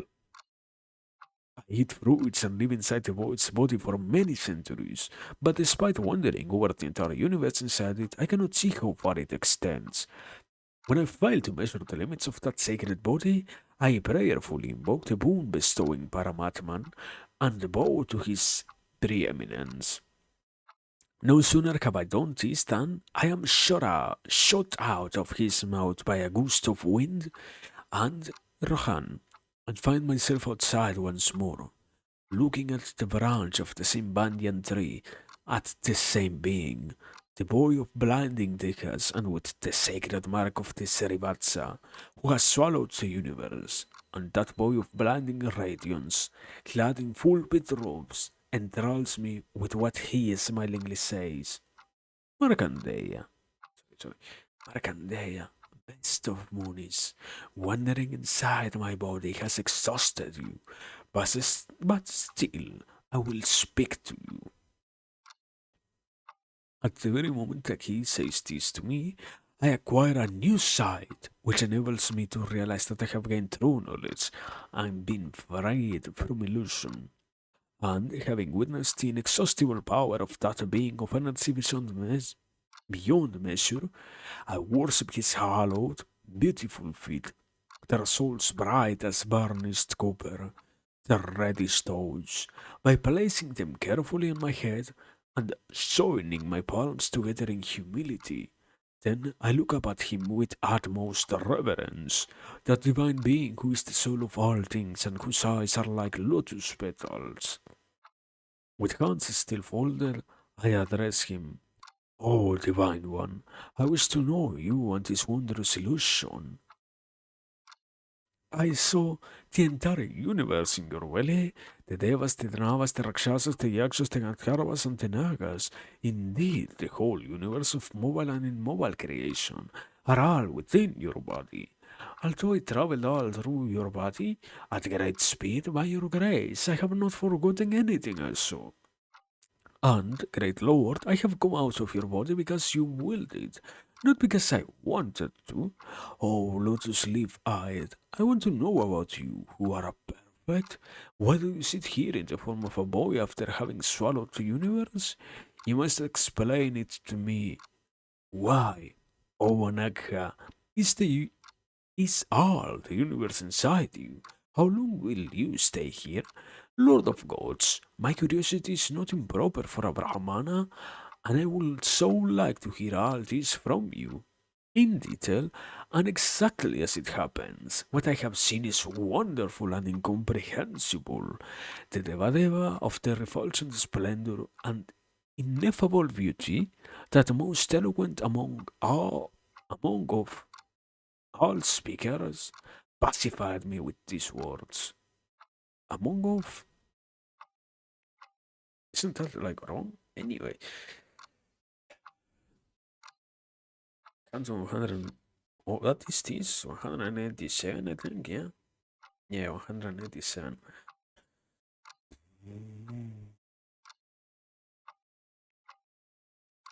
We were slowly exploring the myth of creation before. Now we are once again the even wider whole myth of creation. It's way too charged of things to try and say what's the only particular thing that I will say. I cannot. I don't know. We can probably, being honest, we can stay here. Yeah, trying to be honest.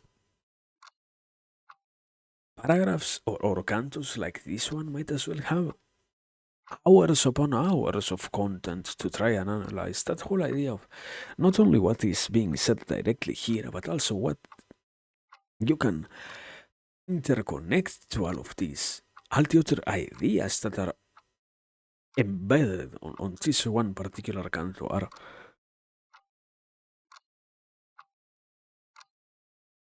utterly important. I think so. But even then, it's I don't think that impossible to try and do any observation of it. I think so. It's just a brief one can still be performed in a more simpler way, I guess. Let's say like that. Unavoidably, you have to let go of many other things. Ah, just it's better to have one beard in your hand than to have the whole flock flying. Something like that. That's not exactly how the saying goes, but anyway, it serves my point. So good enough for me, brother.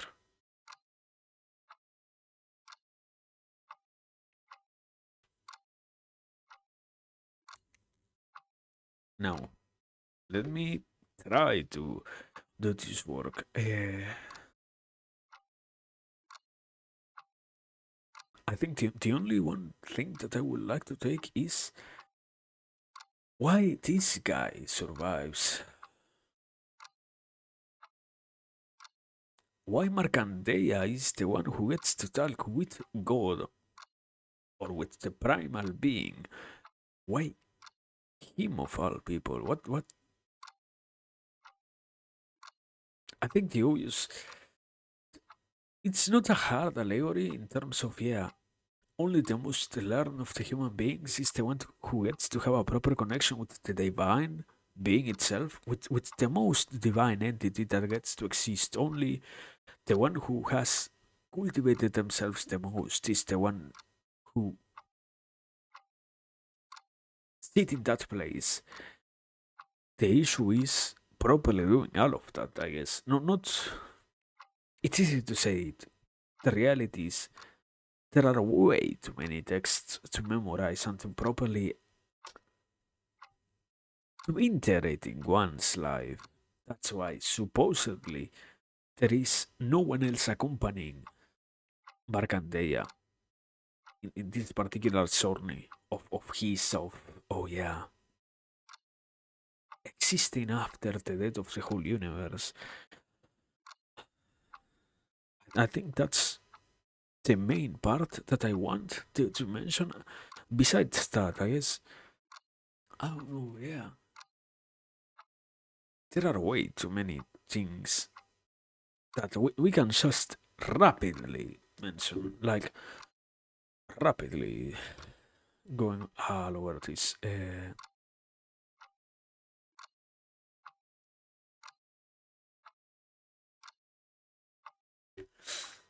I think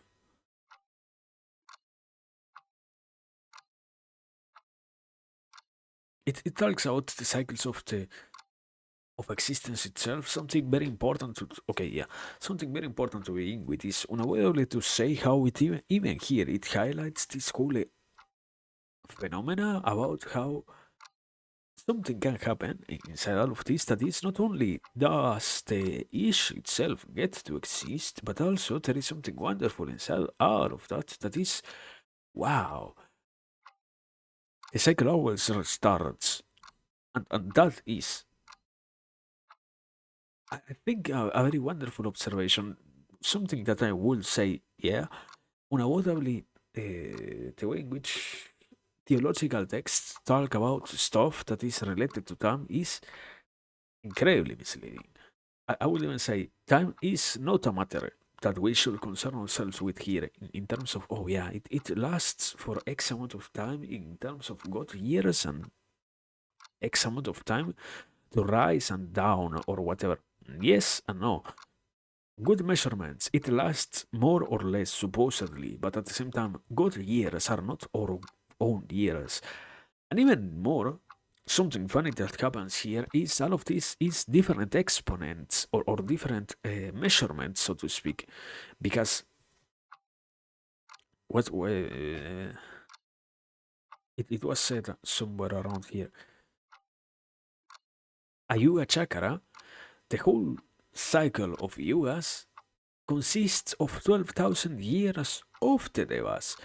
1,000 such cycles, 1,000, 1,000, how many? 1,000 is like 1,200,000 cycles constitutes 1 day of Brahma.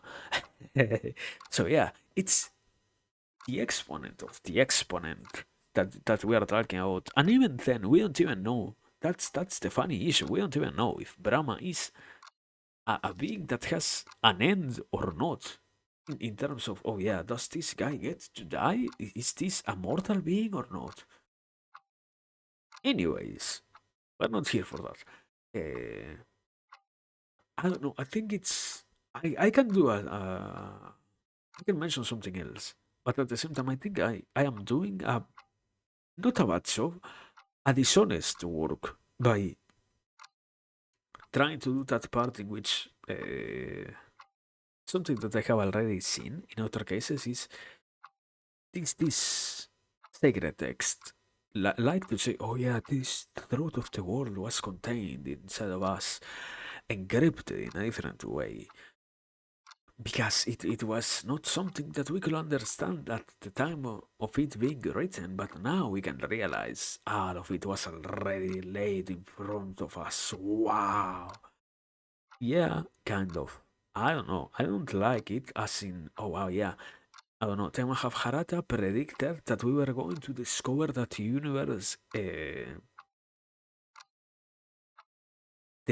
what is that phenomenon called? It's the big expanse, or we had the Big Bang. After that, started the expansion of the universe. The moment in which the whole universe contracts upon itself and it becomes literally nothing because all the conceivable universe, all the conceivable existing universe starts to fold upon itself. That whole idea that is basically being mentioned in oh yeah, uh, when the universe is withdrawn into its home, which is the body of Brahma, that withdrawal of all things is called pralaya, the dissolution. That thing can be associated to the one of the many possible scientific discoveries or theories that exist about how the universe works and why not only do we keep expanding right now, but what might happen once we supposedly stop expanding. But at the same time, also, yeah, based on current theories that we use, something funny also happens. We don't really think about that in that way. There is a very clear observation to make here. Something that happened quite a long time ago was we stopped paying attention to what might be the end. We don't even know right now if we are going to ever stop expanding. If the whole contraption of the universe will happen or not is still being debated. What we know supposedly is that space keeps on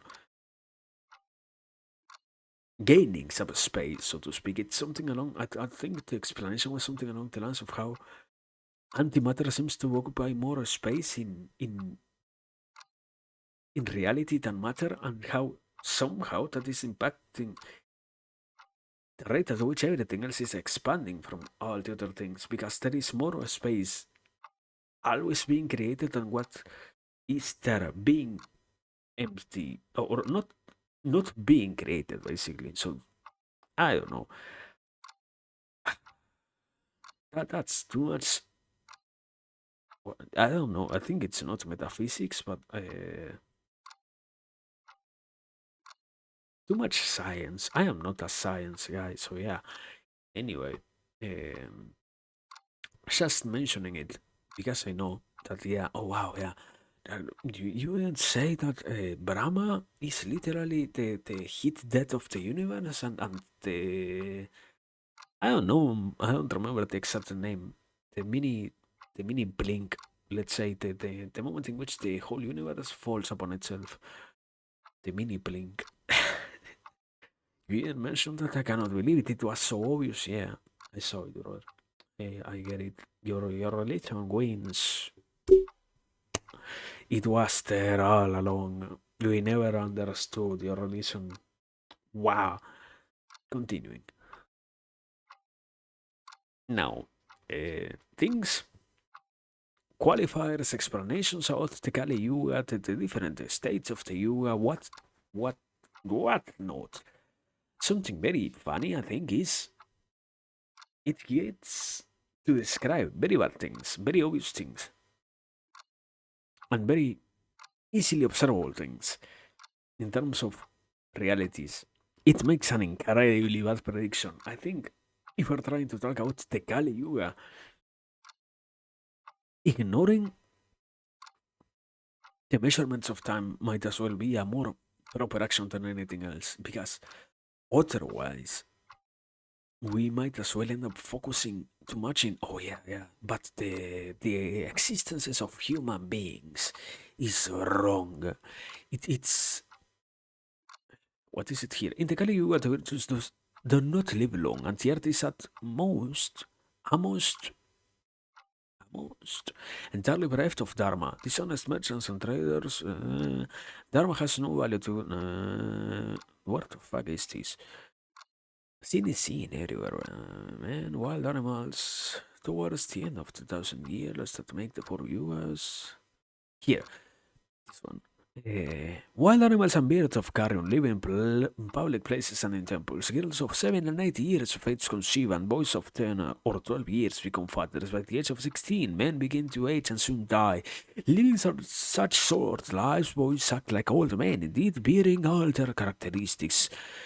Women become immoral. Okay, yeah, that. Stuff like that. It's overly specific, and if we want to argue about being in the Kali Yuga, una boda, you have to turn a blind eye to all of this. I don't know, do I like it? No, I don't think it's good, I don't think it's nice, I don't think it's useful, but at the very least we can say that, yeah, wow, this whole paragraph invalidates saying that we are in the Kali Yuga, because unavoidably we don't have those things happening right now. At the very least, we have things like wild animals and beasts of carrion live in public places and in temples. Oh my god. But the other part isn't there. Anyway, uh, something that I do not understand. Everything is contained within Brahma, and we get to see how everything is contained inside of him. Something funny that happens is, are things moving? Is existence continuing inside of the kid? Is existence just contained in stillness inside of the kid? That's not stated at all. I think that's quite weird. But anyway, anyway,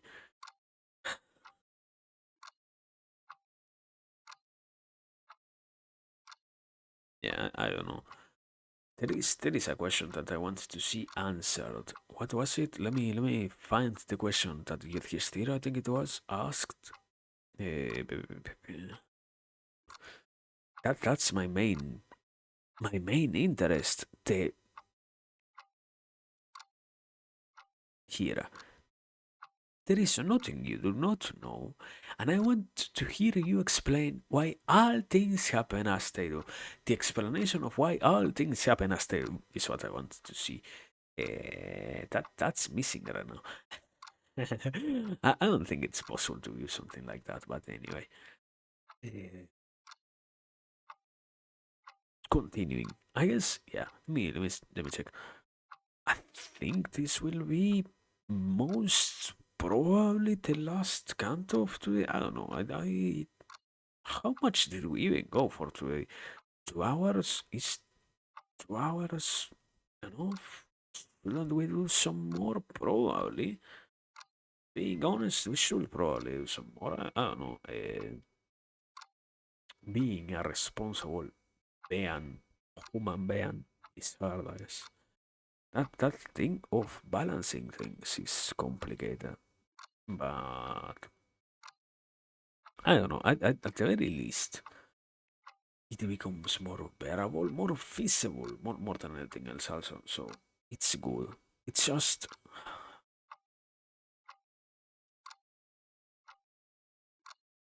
no. I can't really even get angry. I like that we got to go through quite a lot of text unavoidably.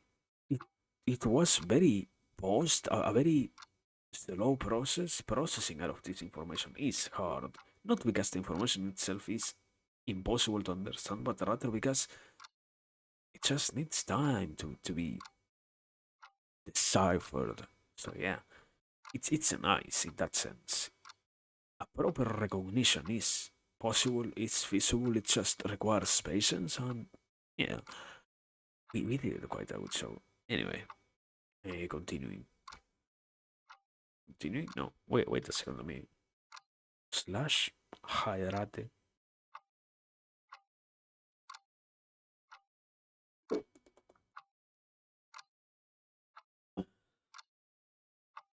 Okay, now continuing.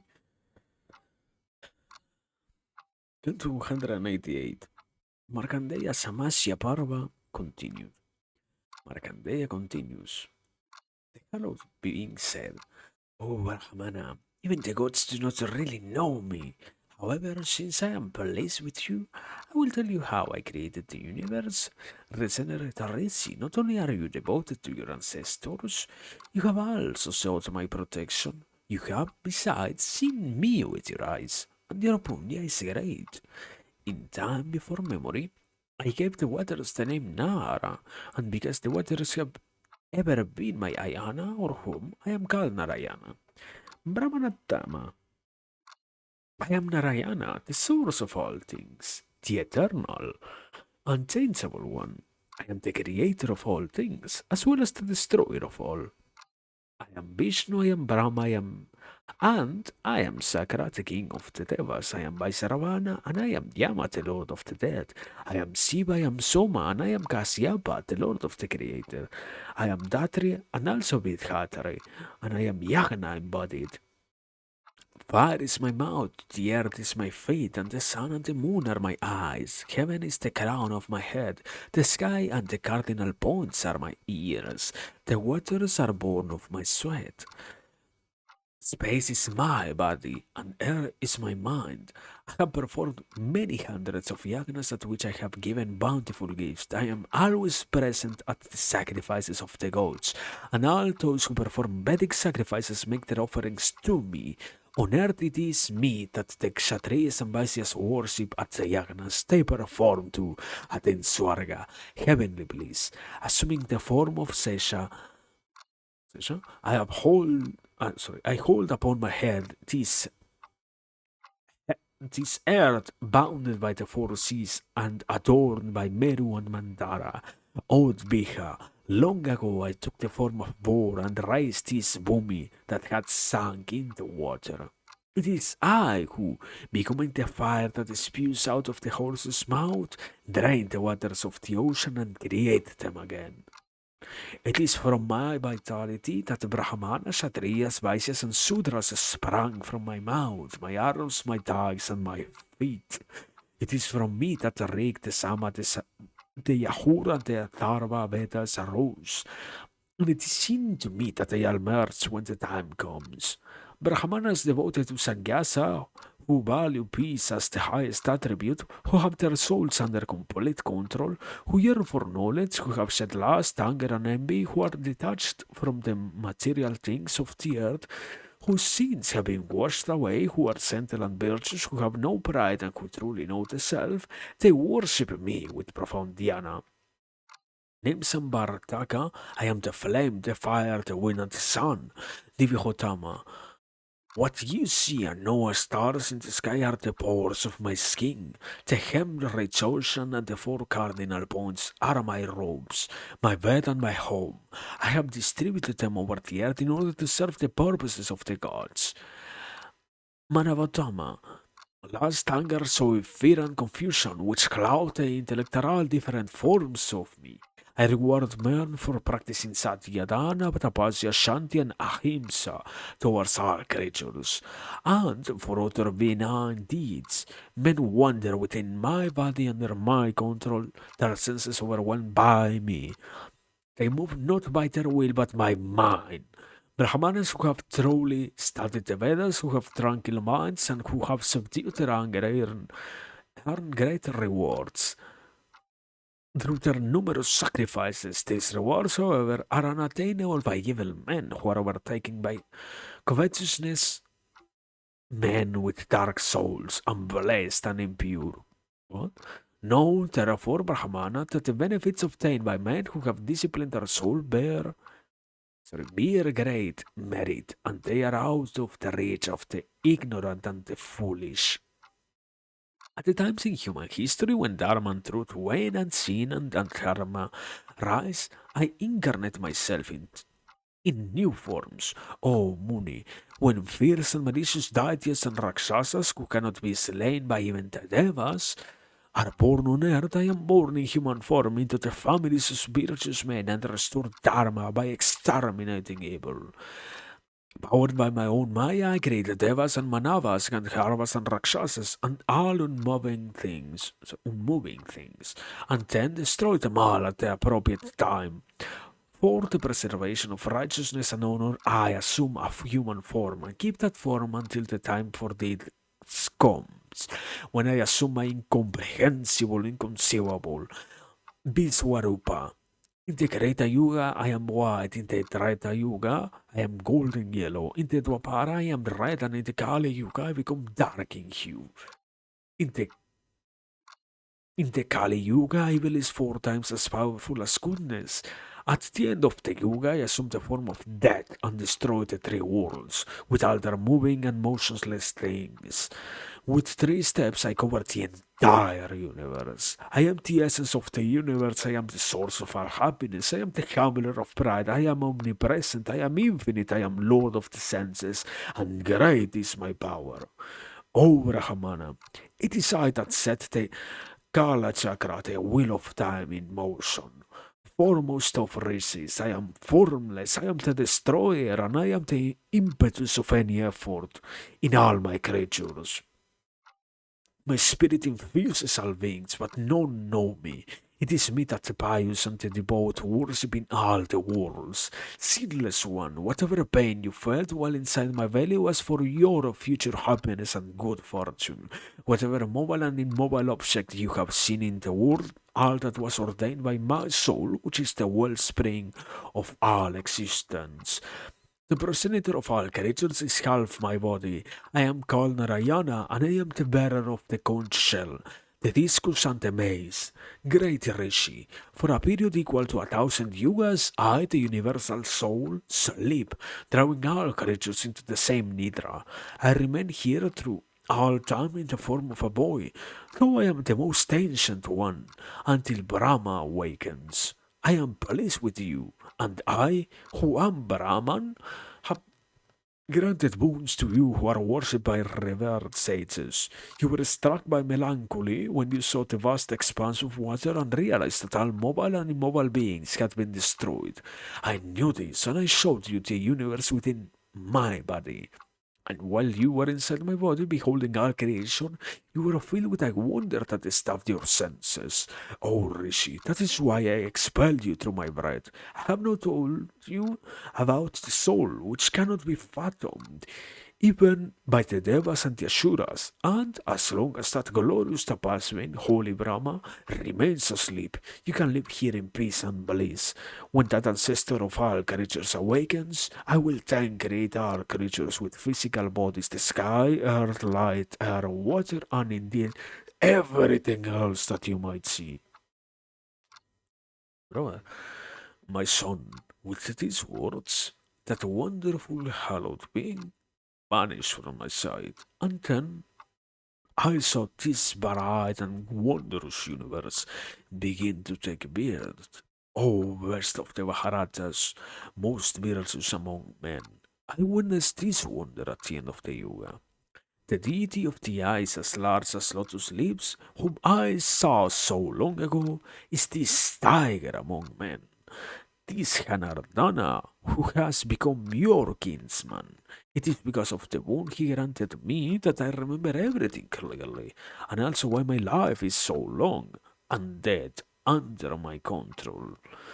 The ancient and supreme Lord Hari of mysterious soul has been born as Krishna of the Brishnis. This Mahavaho seems to sport playful in this world.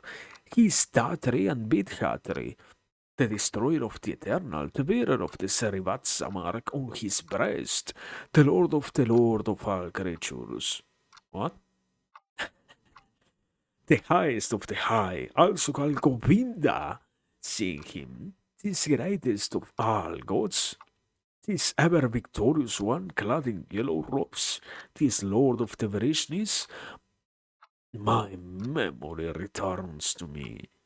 Krishna is the father and mother of all creatures. O bulls of the race of Guru, seek refuge in him. The protector. The sons of Prita, the twins and Draupadi bow deeply to Krishna, and that tiger among men speaks words of great sweetness to them. Wonderful. Uh, so yeah, what I think what I started this session with, yeah, unavoidably. What was his name? Krishna. Krishna was indeed main character, even if he is not the main character exactly in terms of who we are following in the story. He is the most important character, nonetheless. It's like this. I don't know how they are called literally or in literature. That idea of the main character who is not present. So that's not the name, but yeah, basically that. I guess. I don't know, brother. I that was overwhelming. Is there any actual point in all of this? I don't know. Existence is contained all within itself. Everything is all the same and whatnot. I guess that's the whole point. That's the easiest point to always make out of all of this. But at the same time, yeah, I am not a scientist.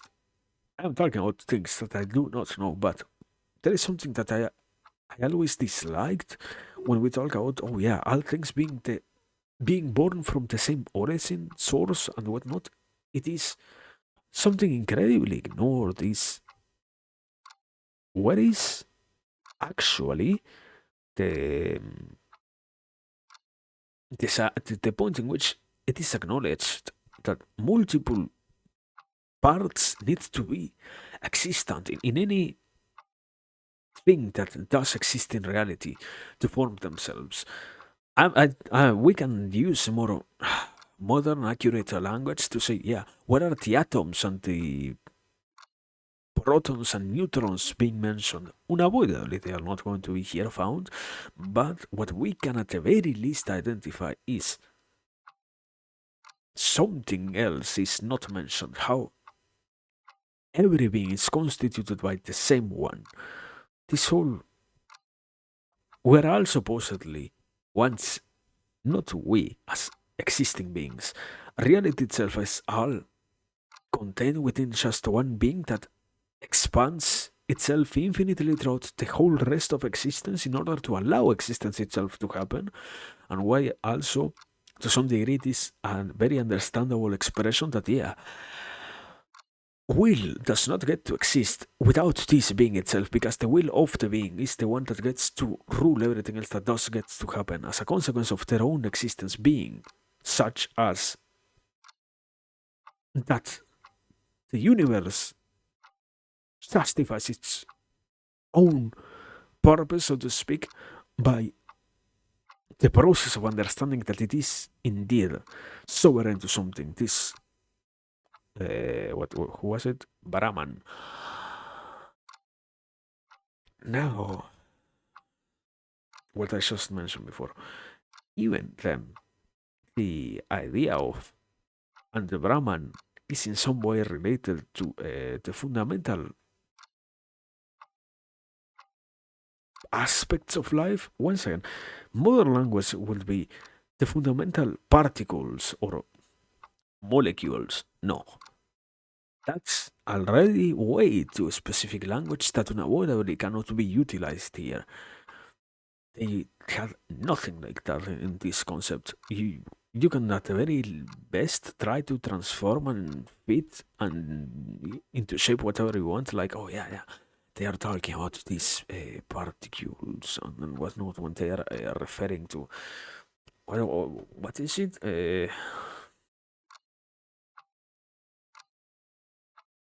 My spirit infuses no sinless.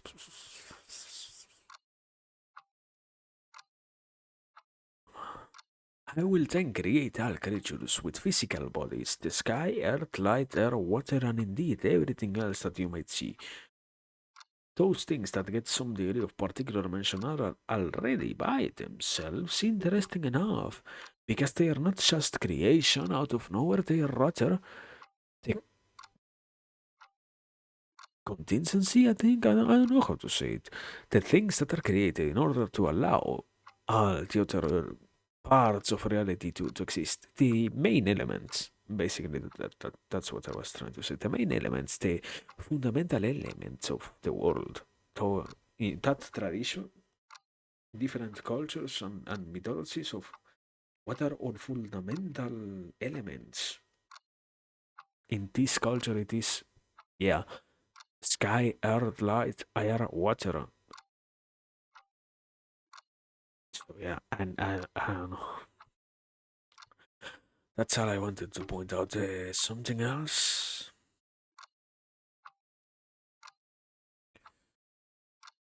Mm. No, yeah, I don't know. It's yeah. This is, this is, I think, the only one that I want to mention. Uh, this, let's say, these two paragraphs. You were struck by melancholy when you saw the vast expanse of water and realized that all mobile and immobile beings had been destroyed. Loss. Existence of loss. Concept of loss. I knew this, and I showed you the universe within my body, processing the loss. And while you were inside my body, beholding all creation, you were filled with a wonder that stabbed your senses. Overwhelming happiness found by having things that might seem, even if they are good, by themselves, capable of once again overwhelming the senses. That's all I wanted to say, mention, I guess. It's one of the easiest things to point out. Yeah, all of this is to some degree related to once again spirituality and what's the concept? The replacement. All of this is this particular piece is not about the what are we reading? Maru? Who are we reading? Who were we reading? I forgot his name. Brahmana? Which Brahmana? Markandeya? Markandeya was it? Narayana? I don't remember who. Somebody, whoever the guy was that we were reading as, but rather once again as the reader themselves. So yeah, I don't know. Interesting, I guess. How? Okay, let me say it more properly. What's the point with all of that? What's the point with particularly trying to highlight this?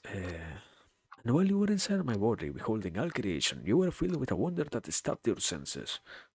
I try to say it as, yeah, an overwhelming realization that even if it is to some degree positive, it is still something capable of affecting negatively the hearts of the people who think about them. I think what tries to be talked about here in this space is to some degree something minimally similar to what might happen in any particular case in which, through the process of, so to speak, dueling things, they don't use duel, or what did they use? Duel is on Spanish. Mourning, I think it is. Through mourning the issues and whatnot. That's why it starts with, you were struck by melancholy, uh, grieving. That's another proper term. Grieving or grieving, getting to grieve all that one needs might as well involve having to confront things that, even if they seem good, end up being hurtful. Now, okay, basic statement. That's basic. What is the play that Narayana plays in all of this? What's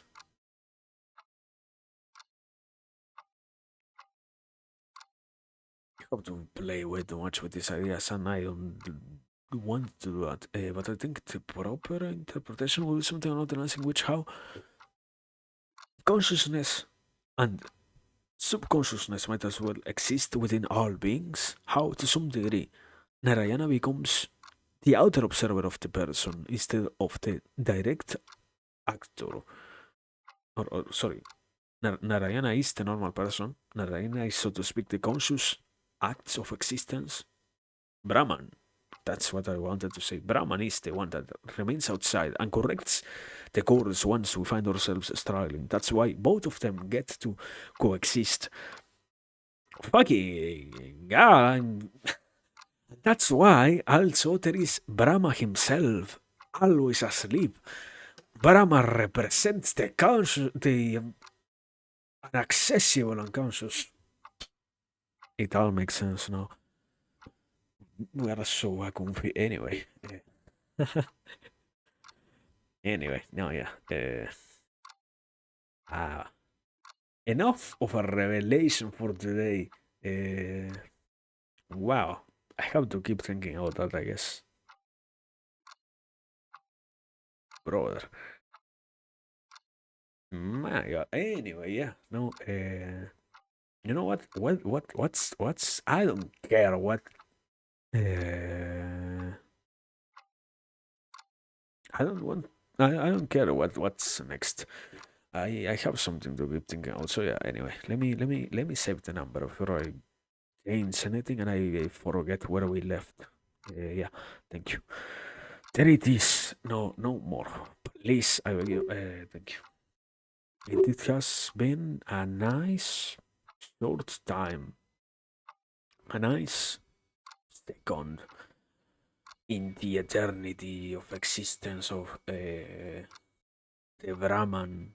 Wow. Anyway, yeah. No, I don't know. Any message in particular? I don't think I have anything to say.